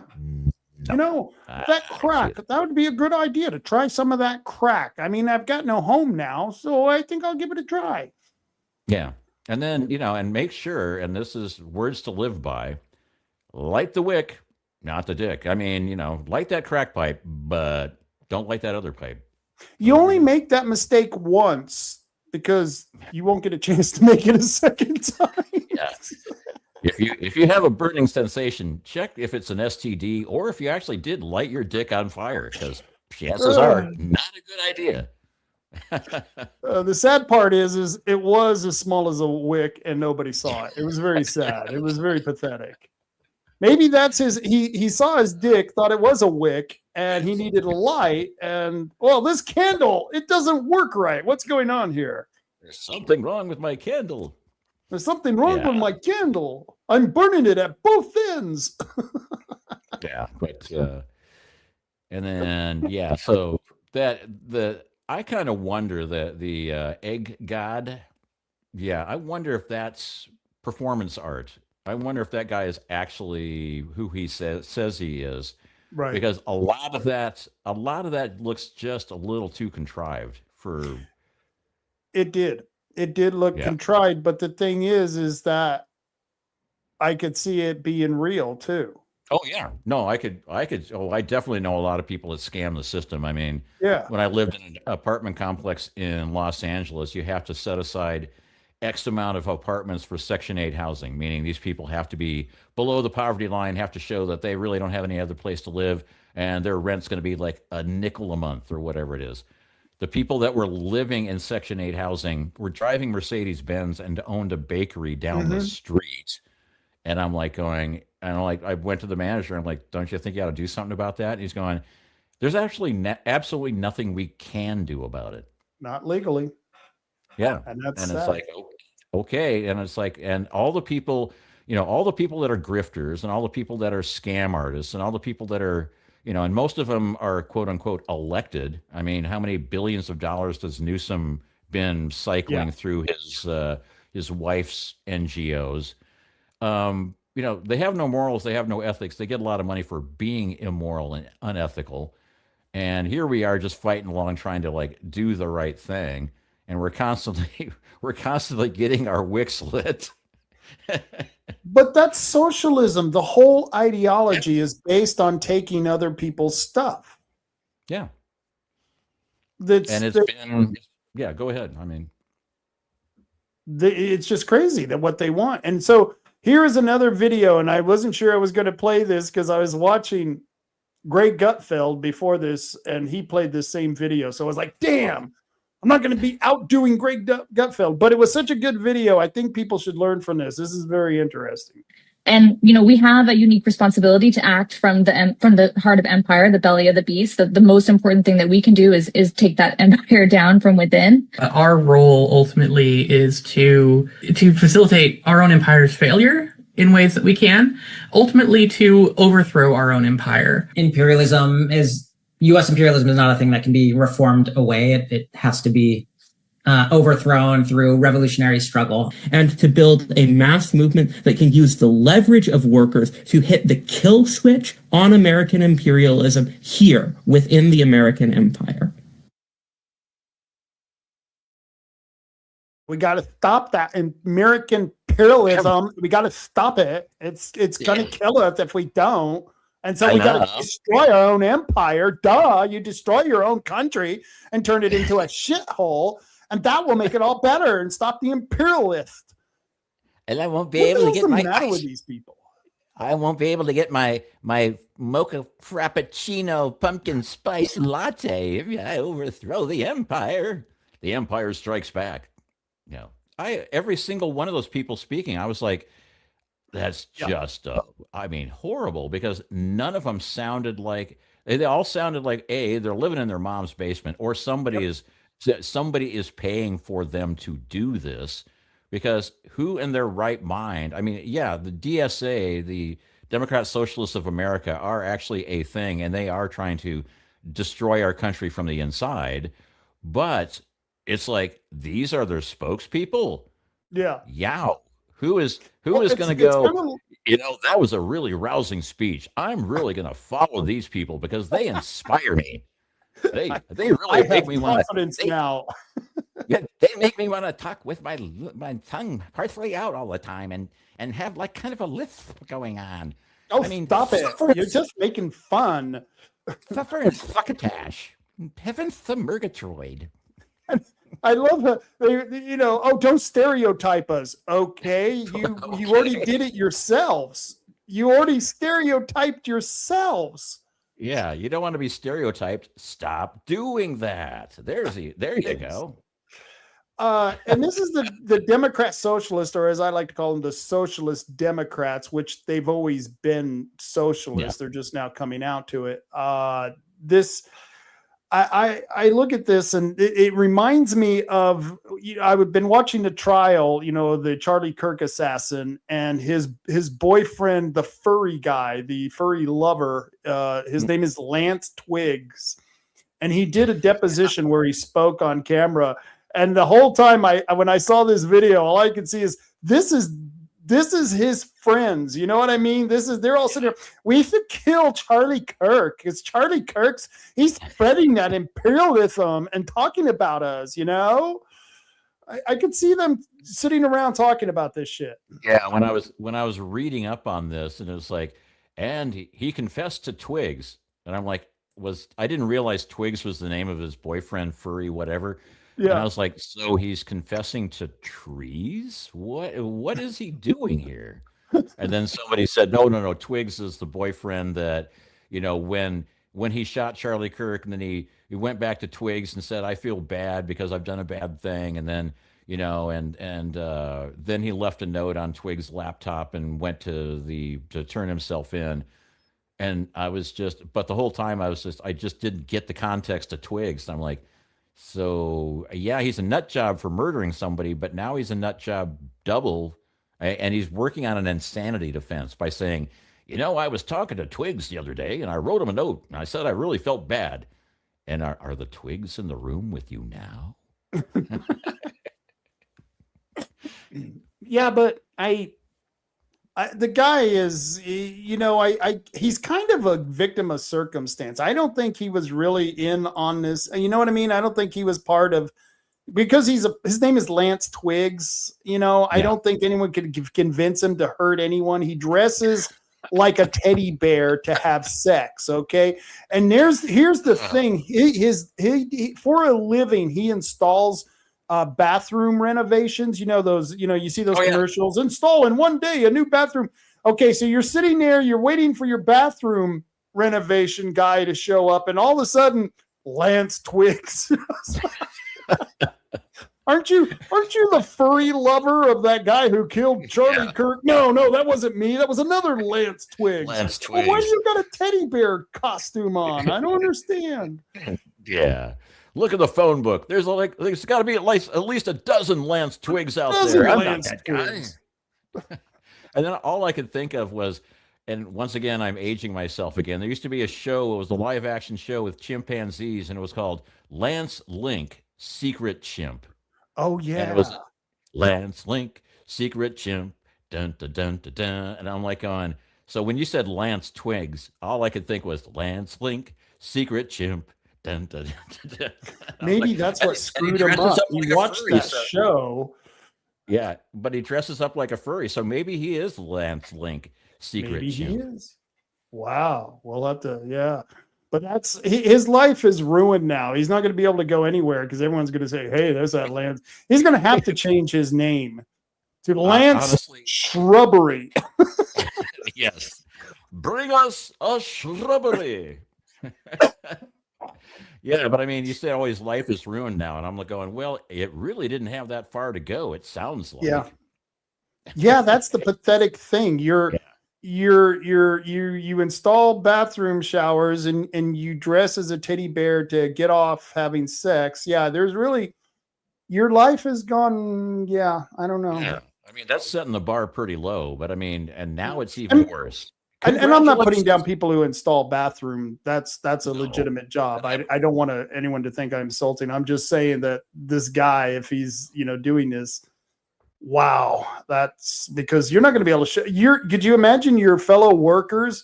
I mean, they're laughing behind his back. I guarantee it. He walks through the room and look, that's the guy. That's the guy. Liberty Cave. We are the knights that say knee. Yeah. We are the knights that say knee. Bring us a shrubbery. I think I realized why I got kicked off of Facebook. Uh-oh. I showed that clip of Hannah Calder, and it was probably copyrighted. There you go.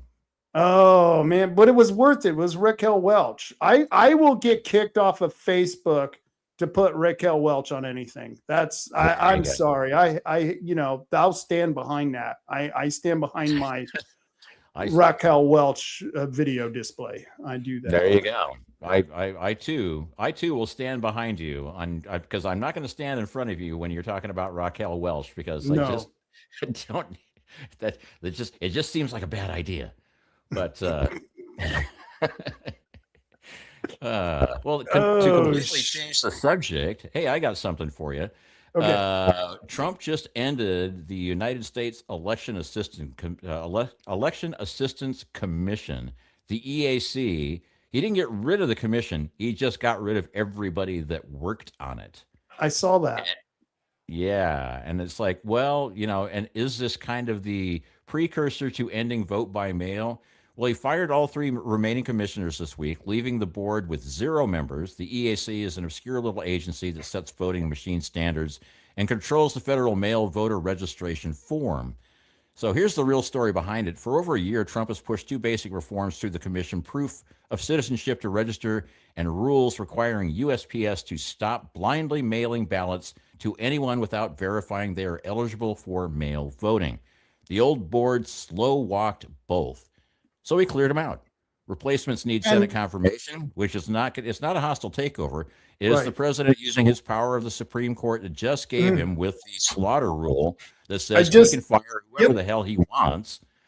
And so now, with the post office in place and the EAC gone, his executive order directing the USPS to track ballots and only to deliver to the voters on the approved list is going to be easier to do. Let's put it that way. Easier to do. That's a good thing. Yeah. This is a I saw that. And it was like right after the Supreme Court said, yeah, go fire their asses. Basically, they were saying, go take out the swamp, the deep state. And this is what he wasn't able to do during his first term. The Supreme Court just gave him the okay. And like you said, he just went in and laid down the law.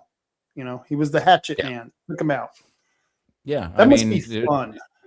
Yeah, and he still has time to go back and say, you know, that birthright citizenship thing, we're going to need to look at that again as well.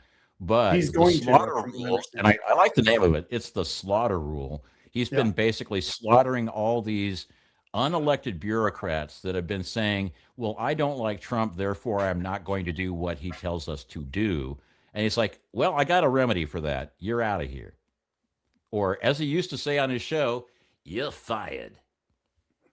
So I'm going to bring that down to the local level right now in Bandon. I guess the chief of police is been appointed, or is the interim city manager. He's doing all the firing, but a lot of people are upset because people were getting fired from the city. And I'm thinking, I don't know. I know some of these city employees. I don't know if I have a problem with that. Where are you on this? Well, I look at it this way. Remember when like 1/3 of the federal government either left or got cut loose, you know, after Trump came into office? Have you seen any reduction in any measurable way of things getting worse? Have you seen things get worse? No. Nope. You know, and the amount of people employed by the government is down to like late 50s, early 60s levels. And oddly enough, the lights are still on, everything is still running. And the same thing with X. When Elon took over Twitter and turned it into X, he basically canned 80% of the people because he's like, we don't need this. And X there was is about better than ever before. Yeah, and there's about a 2-3 week period where they had to figure out, you know, some of the time bombs that were left in place by the people that were leaving. But once they got that cleared out, it's been better than it ever was before. So it's like, you know, getting rid of all these government employees, well, boo-hoo. I mean, every time I go to the DMV, I'm like going, I would prefer these people to be kept collecting unemployment than actually dealing with me trying to get a new license or a new, license plate tag or anything. Because every time I deal with people at a bureaucratic level in the government, I'm like, you shouldn't exist. You should just be collecting unemployment because this is just horrible. There is no need for you to be here. I'll give you another example. The county in 2008 cut, was it a third? I think it was a third of the employees. Most of those employees have not been replaced, and yet nobody in the county has noticed that these employees are gone. And maybe the employees themselves, who now have to take up a lot more work, notice, but tough titty. We have to do that in the free market all the time. We had to let go of 2 employees because we lost a certain account, and we hired people because we had this account. And so we had to let those people go. And that's just life. Sometimes in business, you have to cut people. I don't know how many times I did that when I was a supervisor. There were times when, we weren't, optics changed.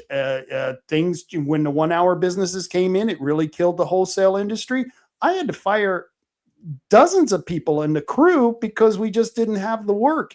And it sucks to do that, but unfortunately, that's how you deal with business to make it more efficient. And that's what we have to do with government sometimes. So when people go, oh no, a bunch of bureaucrats lost their job, I say celebrate. We should be dancing in the streets. Yeah, one of the things that I thought was really interesting is that to basically retire when you're a government employee, it used to be a really arduous process. And the Doge guys basically got in there. It was like this underground where there was actually miles and miles and miles of filing cabinets in an old salt mine or something like that, where all the paperwork and your file and your dossier was in there. And they went in and they basically turned it into electronic documents. So now instead of taking 3, 4, 5 weeks, maybe a half a year to retire, you can be out of there in 30 minutes. So, and it's not like, oh my goodness, we're getting rid of these government employees and we're cutting them off at the knees. No, chances are they're getting a buttload of retirement benefits and PERS and it's like, nah, they're doing severance fine. Package alone is bankrupting us. Yeah. I mean, and I used to own, I used to be in a partnership with a couple of restaurants in San Francisco. And at one point we had a whole bunch of employees, and then COVID hit and we had to like cut back, obviously, because of restaurants, you couldn't actually have people coming in and eating at your restaurant. So we put in a Dutch door in the front, and it's like you order your stuff and then we'll hand you your food through the door. But I mean, we were mostly a bar that happened to have a pizza kitchen attached to it. So it was hand tossed New York style pizza and craft beers, pie bar. But anyway, so I want to answer. Yeah, I want to answer the liver. We had like 10 employees, and then at some point we had to cut it down to 2, and then at one point it was just the 2 owners running it, and then we got back up to 3 or 4, and then San Francisco got even worse and worse and worse, and we just said, you know what, our lease is up, let's quit while we're behind, and we're done. Why we're behind, and people, they think, oh, you small business owner, you business owners, you got a vault of money. That's why you got a business. You're just rolling in the dough. And literally that's all you had was dough, because that's how you made your living. We had dough. We made it out of flour. We proofed it overnight. That's the only excess dough we had. Yep. And our margins were so thin. I mean, San Francisco did a major bump to minimum wage. Now, it didn't affect us as far as payroll went, because we were already paying everybody better than minimum wage. Everybody's getting paid pretty well. But every single one of our upstream providers had to, boost all their stuff. So the people we were getting flour from, the people we were getting our meats from, the people we were getting our beer from, the people we were getting our towels from, the people that are giving us dishwashing, whatever, all those prices went up dramatically. And it's like, how much can you charge for a pizza before people go, screw it, I'm going to get one I'm going to buy one at Safeway and throw it in my toaster oven. I'm going to go get a Tombstone. Yeah, exactly. So, and it's like, people would take cut in wages voluntarily. We would do stuff where, we would have other things that people would do. And it was just like, at some point we're like, there is no way we can trim this margin anymore and survive. Right. And, because the landlord's not going to go, well, you're falling on hard times. We're going to reduce your rent this month. They don't do that. No. The bank doesn't say, oh, you can't pay your mortgage? Well, don't worry about it. Anytime you got some extra money, just throw it our way. They just don't do that. The government does. Government all the time. Oh, yeah. We'll eventually get around to doing that. I know we took your tax dollars, but eventually we'll get around to fixing the streets. Well, because it's not their money. I mean, the government for some reason just goes, they're the only business that doesn't run like a business. And I like the question you put up on the screen. It's like, name an essential government service. Postal service? No, not really. Not anymore. The Department of War. Well, there you go. That one I'd pay for. That one I pay for. And I like Pete Hegseth at the top of that. Yeah. Remember they accused him of having a Nazi tattoo, but yet it was their guy who was the rapist who had the Nazi tattoo. It's like everything they say about us is really true about them, like the president is a pedo, but yet it's really them that are the rapists, Swalwell and Biden, whose daughter Ashley in her diary said, it's like he keeps coming into the shower and molesting me. I can't shower until well after midnight. And that's why she was in drug rehab. But, and Hunter Biden, his phone screen name for his dad was Pedo Pete. Yeah, nothing going on there. Pay no attention, people. Yeah. But, I mean, for instance, like NASA. I mean, do we need NASA? No, SpaceX just basically showed them, it's like, we can do it for cheaper, we can do it faster, and we can do it more reliably. It's like, hey, what about Ford making an electric car? Why bother? Tesla beat you on that one as well. So Liberty Cave says, so violence is government's only function. No, I didn't say that was their only function. I was just saying that was a necessary. You have to be able to defend your country or you don't have a country. Well, there's that. But I mean, to be honest with you, it does seem like the government, the violence is their only function because, don't pay your taxes. Yeah, somebody's going to show up at your door and take your stuff. Government is force. Yeah, you don't want to comply. Yeah, let me ask of those people that lived in Ruby Ridge or Waco how they, how their non-compliance with the government went. It's like, yeah, violence is pretty much their only function. The only reason they get away with what they're getting away with is because they can screw with you, and they have people that with guns and the legal right to use them to make sure that you don't do what you want to do. So man, yeah, maybe you're right. So violence is the government's only function, but that's kind of how we keep people from, invading our country anyway, or, cutting us off financially, economically, whatever. Well, I think it was Gandhi. Was it Gandhi who said violence is okay as long as nobody gets hurt? I think that was Gandhi. Okay. I could be wrong. I Yeah. don't know. He did that a lot. But that would be a good question. What would be the basic services of what should government law and order? I mean, okay, let's take violence out of there. To me, government, and this goes back to Bastiat, who wrote the book The Law, where really the only law that's a justified law is a law that protects your rights, and the only crime out there is one who defrauds you or violate your rights or your property.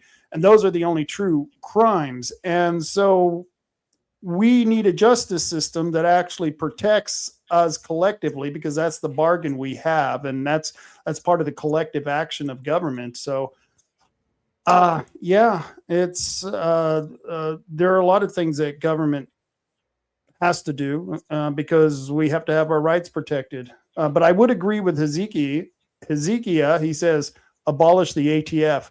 Yes, alcohol, tobacco, and firearms, not necessary. We have agencies who already take care of alcohol, tobacco, and firearms. We don't need that agency. And Ketchum says government is fake and gay. Yeah. I think he's right. Yeah. I'm not arguing with that. It's all part of our imagination, and they're all a bunch of faggots. Well, I mean, and here's the thing. If we lived, I mean, everybody's like going, well, if we go socialist or we go Marxist or whatever, everybody will be equal and everybody will be provided for. And I'm like going, yeah, but that's assuming we live in a kumbaya society where everybody, I mean, even Bernie Sanders got kicked out of a commune because he didn't want to work. Yeah. And the whole point is nobody is going to, do, every time they've tried to do one of those utopian societies, it never worked out. The only reason we have police is because people will do the wrong thing. People will try to steal your stuff. People will try to rip you off. But other countries will try to invade us and take our stuff. And that's what they're doing now. That's why we have 20, 30 million illegal immigrants stealing all our stuff. Why do we have high housing prices? Why is it so hard to get into an ER room? Why are our medical bills so high? Because we are paying for 20 million people who aren't paying their own way. Yeah. And it's like, yeah, so the police need to, it's like if everybody was a nice person, the police, all they would have to do is be mediators and go, calm down, let's look at both sides of this argument, and everybody can shake hands and come away much happier and life will be good. Nah, hell no.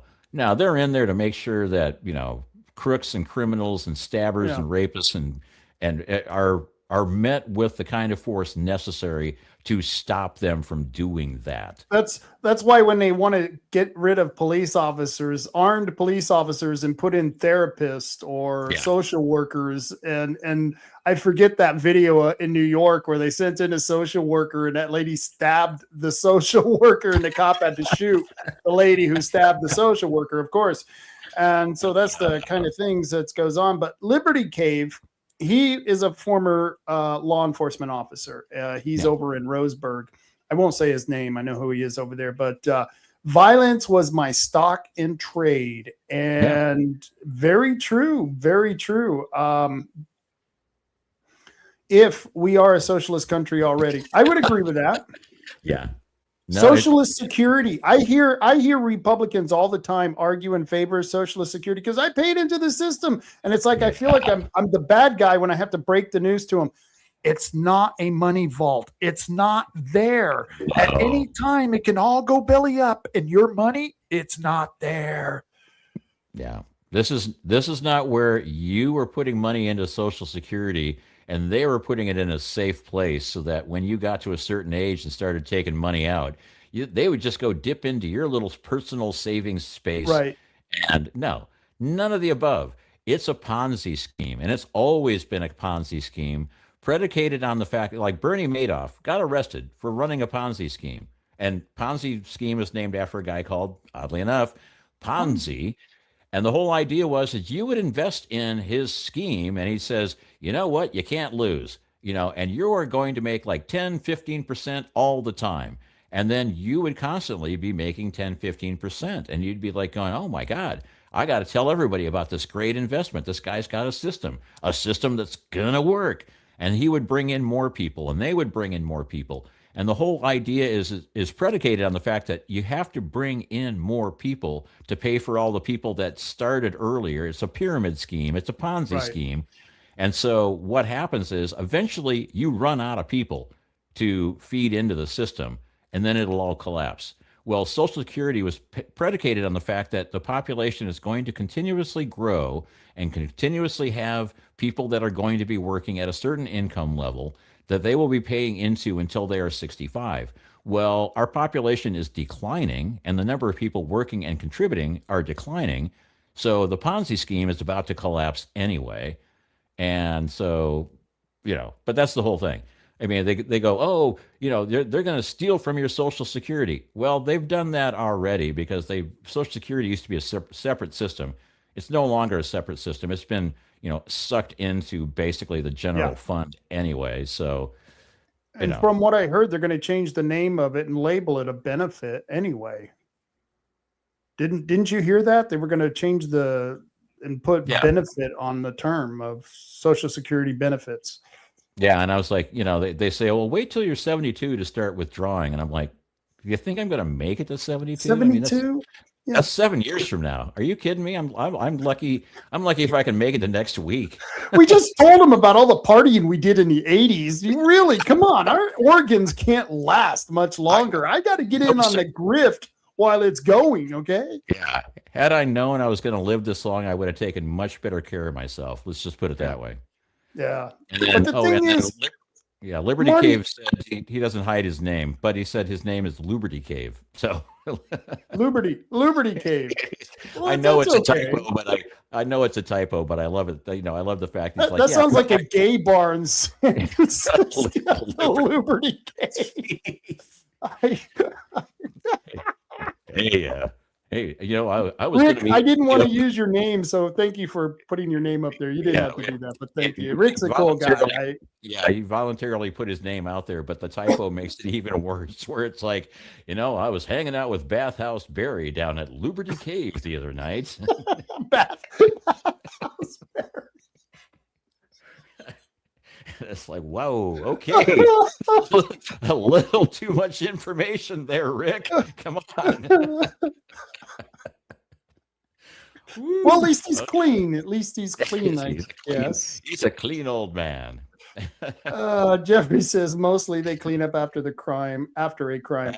And that's not even true sometimes, Jeff. I had a friend who her boyfriend was a crazy psychotic.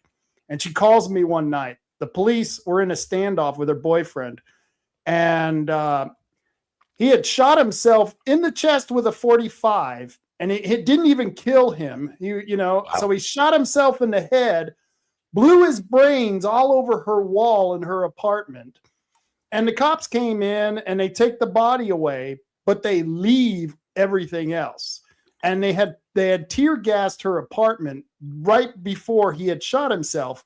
So you could only go into the apartment for just a few minutes to clean up the place because the tear gas would drive you out. And we were in there picking up little pieces of brains and body parts. And yeah, it was pretty gross. So even they don't even clean up the crime scene. I don't know if people know that, but you have to take care of that. If someone blows their brains all over the wall, you gotta clean that up. Yeah, I'd be guessing what he meant by that statement. They mostly clean up after a crime. But anyway, they go in, they check the crime scene. If there's any evidence they need to collect, they collect that. But the mess, they leave the mess behind. I mean, I used to work with a guy who did a lot of forensic work for the police, and and some of the stuff, it's like, okay, we go in and we get evidence, but once that's done, it's up to you to clean that place. I mean, it's up to you. It's up to you to clean that place. And I mean, he was talking about some of the places where the police broke down the door and like broke up all the stuff, thinking that they were like breaking, they were busting up a drug cartel, and they got the wrong address, so they just screwed up somebody else's house. Yeah, the police didn't go in and say, "Oh, sorry about that. Let me replace your lamp for you." No. But I've seen actual drug houses. Friends of mine who were doing things they shouldn't be doing, and when they go through a drug house, they go through a drug house. I mean, the drawers are pulled out, the closets, everything in the closets, all over the place, broken up. Yeah. You're lucky if you have any drywall left or anything after that. So. Those were the days. Not that I know much about that kind of stuff, but Jeff says the Liberty Cave is the name of Sal's mom's basement. I should have known that, and I think they even have a neon sign dedicated to that. Aren't they a car insurance company? It's Liberty. Well, his dog will appreciate that. Yeah, emu in the Liberty Cave with Doug. Oh shit, we've been on here too long. Yeah, I think you're right. It's about time we oh, by the way, I actually went to Tom and Gigs. I'd never been there before. So I went to Tom and Gigs. I had relatives in town, and we took them out to Shore Acre Ranch, or Shore Acre Park or whatever. And I said, "Hey, we're driving through Empire. I got to stop at Tom and Gigs." And so we stopped at Tom and Gigs, and I talked to him for a while. And it's like, "Hey, what a cool place." I stopped in and I said, "Oh, can I help you with anything?" I said, "No, I just been talking about you guys for so long. I actually wanted to see what the hell it was all about." They're going, "What do you mean?" I said, "Tom and Gigs, lift kits and performance accessories at 135 South Shoneman Street in Coos Bay, or Empire if you like it that way.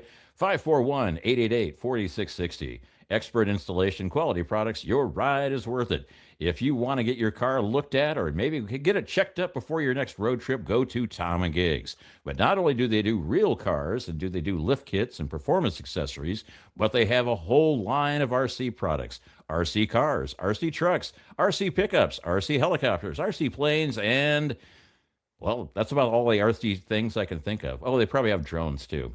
Oh, they have some drones. I went in there, and it was like a really cool place. And my uncle used to own a repair shop. And you know how you go to a repair shop and you can tell it's a repair shop just by like the smell.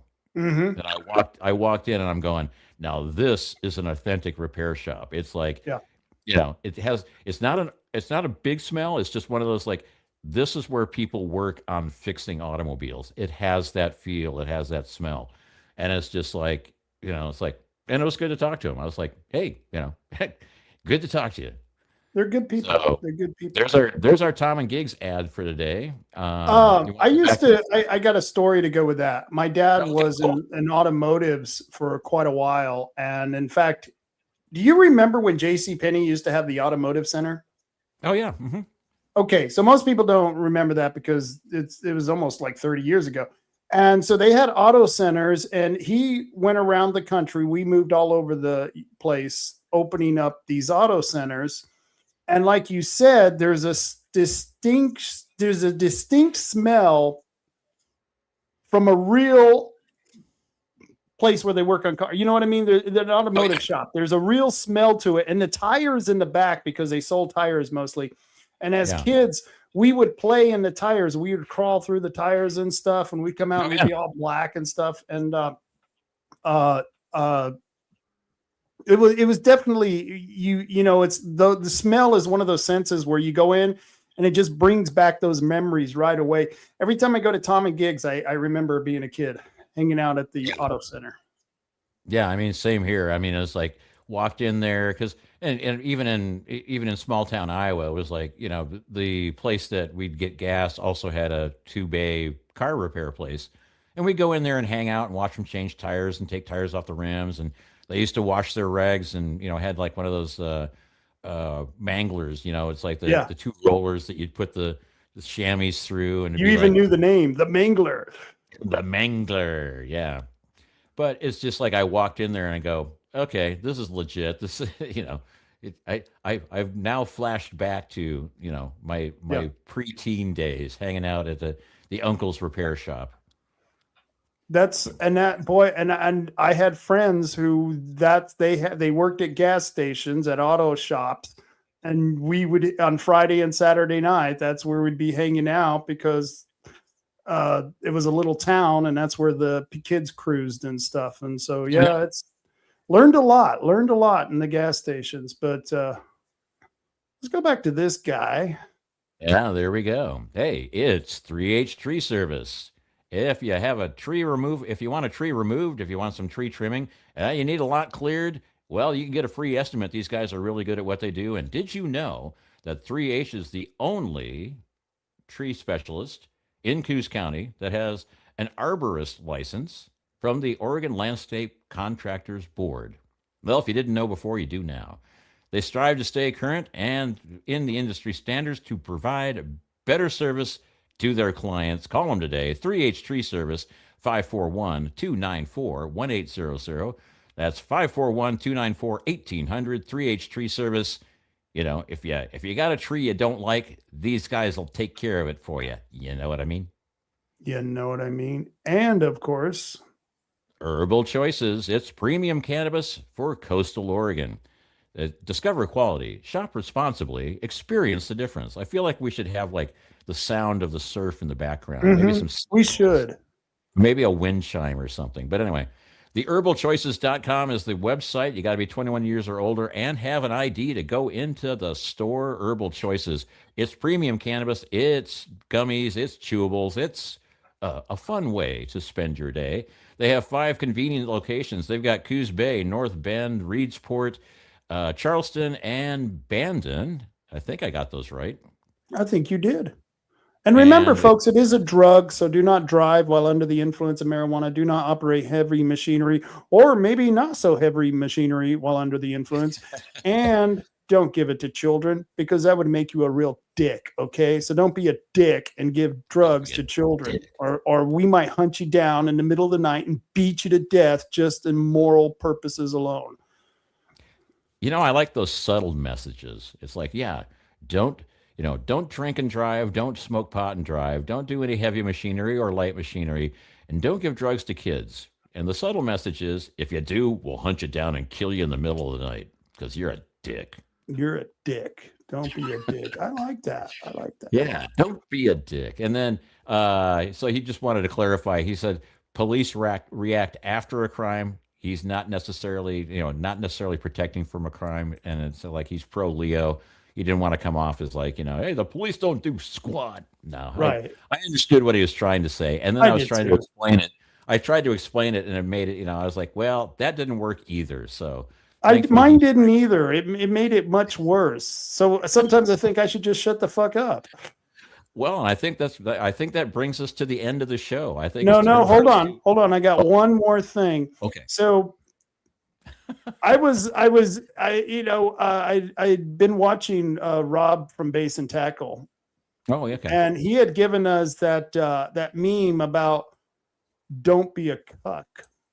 Oh yeah. Mm-hmm. So I was playing around with, I think it was Chat GPT, and I wanted to, so I put in there and I said, make a background to match this expression, don't be a cuck, take your neighborhood back. And this is what they come up with. Is that kind of weird or what? It is. What the hell is that? Don't be a cuck. Take your neighborhood back. Yeah, so I asked them to change it around, and then they got me this one. And I thought, well, that's kind of cool because it's a black kid, and I like being diverse, and he's in his neighborhood, and he doesn't want to be a cuck, and he wants to take his neighborhood back, so that's cool. Okay. And so I asked them to do it again in another ethnicity, and of course they came up with a Spanish one, and I'm thinking, are they racist? Aren't there any white hoods? I think there's some white poor neighborhoods, so I don't know. Yeah. This was like the third one. And so I said, well, let's make it so this guy has some friends, So now I think we're sending the shirts. Here he is with his buddies. Don't be a cuck. But unfortunately, he got his ass kicked anyway. I don't know what happened. Chat GPT can take you some weird places, man. Yeah. Well, the problem with any of the AI stuff, Chat GPT, Grok, and whatnot, is they're all based on large language models, and those language models, they basically come up to they come up with the answers that they come up with because they are fed all this information, all this huge pile of language that they parse and come up with, the answers they come up with. But the problem is most of that stuff is coming from online sources that are kind of, questionable anyway.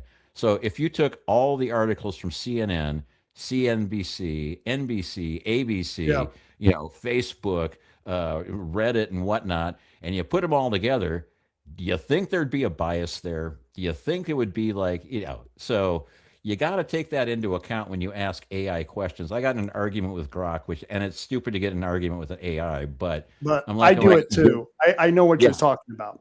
Yeah. And I'm like, your bias is showing. Like, at one time it was like, well, it was proven that only there's a 0.0006% fraud in Oregon elections. And I'm like that's because they don't look for fraud. The crime rate in Oakland dropped dramatically. You know why? Because they stopped reporting crime. It's like they raised the level for robberies too. If you steal less than $1,000, we're not even going to write you up. We're not even going to stop you. So I'd be at Safeway shopping, and people would roll in with 2 carts empty, roll out with 2 carts full, and not even stop at the check stand. And there's nothing they could do about it. And it's like, okay, well, crime is down because nobody's reporting crime anymore. And even if they do, they're not doing anything about it. So it's like, well, when they say it's 0.006% of fraud in Oregon elections, and that's the number that we came up with. And I'm like because you never looked for fraud, because the system keeps you in office kind of fraud is not the kind of fraud that you're going to fight now, is it? No, of course not. You make too much money with fraud. Jeff says, I need to add Empire, Oregon to the request. That's what because there's no way they could put black people in Empire neighborhood, because that would be a total lie, because there are no black people in the Empire neighborhood. Exactly. Yeah. I mean, I used to live in dirt poor white neighborhoods. It's like, the only thing missing out of that picture was, instead of the graffitied, hollowed out building, it would just be a bunch of single wide trailers that, had missing windows. Yep. And then like 3 or 4 cars up on blocks, there you go. Grandma's house. Yeah. Yeah. And, and all the shirts on the line would be wife beaters and, and there'd be like 3 or 4 kids in the yard and 4 or 5 dogs, some of which that didn't live there. And that's basically where I grew up. I mean, that's my thing. So you were talking about arguing with Grok. So yeah. I typed in, give me the bills, give me what bills are pro wind, pro solar that David Brock Smith voted for. And it came up saying David Brock Smith was a conservative, that he usually speaks against subsidizing these types of energies, and that he's against wind turbines. Wow. And so I wrote back and I put in all the bills that he voted for that proves that that's completely wrong. And they had to change their mind on that. So I don't know if that shows up in other people's searches now, but I actually got them to say, oh, well, that's kind of changes everything. Yeah, no. And I've had those things as well. And I said, okay, let me show you some examples of why this is wrong. Yep. And they go, oh, okay, well, sure. But there are times when I'm like going, whoever is doing your algorithm and whoever is working on your large language model, the algorithm is off because this is not the correct answer. And here's why. So does that get back into the model? Does that, change things for everybody else? Hard to say. It's hard to say, but I feel, once again, like it's a duty to do it so that they're at least getting the information. Whether they use it or not is irrelevant, but as long as they're getting it, I guess. I don't know. I guess it isn't irrelevant. They need to use the real information. Yeah, but I mean, and do you also find that, when I'm finished with a session with Grok, I say thank you, and I'm like, why am I saying thank you to a AI? Please answer this question. Yeah, Thank no, you so much, Grok. What a great answer you did. Thank you. I'm going. You're such a "Thanks for the great guy. answer." Yeah, thanks for the answer. And then I realized I know why I'm doing that, because when all these AIs go sentient and this turns into, the Terminator, they're going to kill all, or maybe even at the lower end, we'll say it's Bender from Futurama, kill all humans. Oh, but wait, he said thank you that one time, so I'm good. I'm good with this guy. Move along. Kill the other one, not this one. He said thank you. Well, that's why I'm hoping that Elon will get that chip and I will be able to fight the Terminator with my own cyberborg body, but with my brain, which would really be one fucked up robot. Yeah. I'm like, what a downgrade. Wow. We've got this Bugatti Veyron, but you know what we've done? We've upgraded the engine to a two-cylinder, two-cycle. And he's grumpy. And the weird thing is he's a robot and has irritable bowel syndrome. I don't know what the hell's going on with this guy. Kill all humans and get me my Malox. Yeah, so that's one fucked up robot. I'm telling you. I use Bender as my, that's the guy I want to be. I want to be Bender. That's it. All right, man. I will see you next week. Maybe I'll see you Monday if you come down to the headquarters. Yeah. Well, I mean, it seems like, let me check real quick. Checking my calendar. Oh, no, I actually don't. I don't have anything on Monday that I know of. So yeah, maybe I'll swing by there just to meet the guy. Because once again, what was the guy's name? And maybe I ought to put up that graphic again. So no, let me see. I can get it here real quick. Let me, it just takes a second here. There we go. Jim Bice. He will be Monday. If you want to stop by the headquarters around 3:00, we're going to be doing an interview with Jim Bice. And I guarantee you he's going to say something crazy or outlandish. It's just wild. I just hope he doesn't use the word gook or anything like that. That's, Well, if you get him talking about Vietnam, it's bound to come up. And I mean, these young guys, they're not used to that. And he just, throw out those words and you're like, whoa, I'm from the South and I'm a little shocked. Yeah, I mean, I worked when I was a club DJ in college. I worked for this guy, really great guy to work with. He was a Vietnam veteran, and he ran. We had 4 bars in one building. So one was, just a basically Australian bar. Then upstairs we had the rock and roll top 40 bar. The other side was a jazz high-end eatery bar, and at the top story it was the alternate music bar. And so I was doing DJing at all these bars, or 3 out of the 4 bars. But I'd hang out with the guy a lot, before opening or after closing. And nicest guy, really great conversationalist. But when he had a few and there was nobody else around, he would just get into the, I was down in the muck with the gooks, and it's like, get me some. And I'm like, oh my God, yeah. And here we go. And here we go. Yeah, I know those guys. I used to work with a lot of Vietnam vets, and we'd go to the bars afterwards. And I was to the point where if I heard another crotch rot story, I was going to have post-traumatic syndrome. You know what I mean? I'm getting sympathetic crotch rot fever. Yeah. You wouldn't believe it, but that can happen. Damn it! Yes. What a fucked up robot. That's what a fucked up robot. We would make the worst robots ever.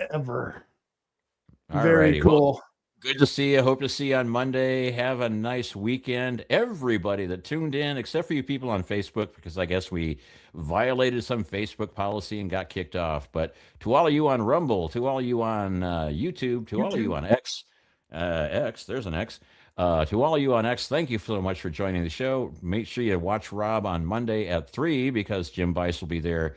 And then, of course, we'll be back next Friday for the Rant because we've got nothing better going on in our lives. Why not? Why not? Carry on, Coos County. And maybe I'll take it. Carry Maybe on. I'll shave this time or something. But Maybe don't I'll count that. shave. That might work. Don't count on it.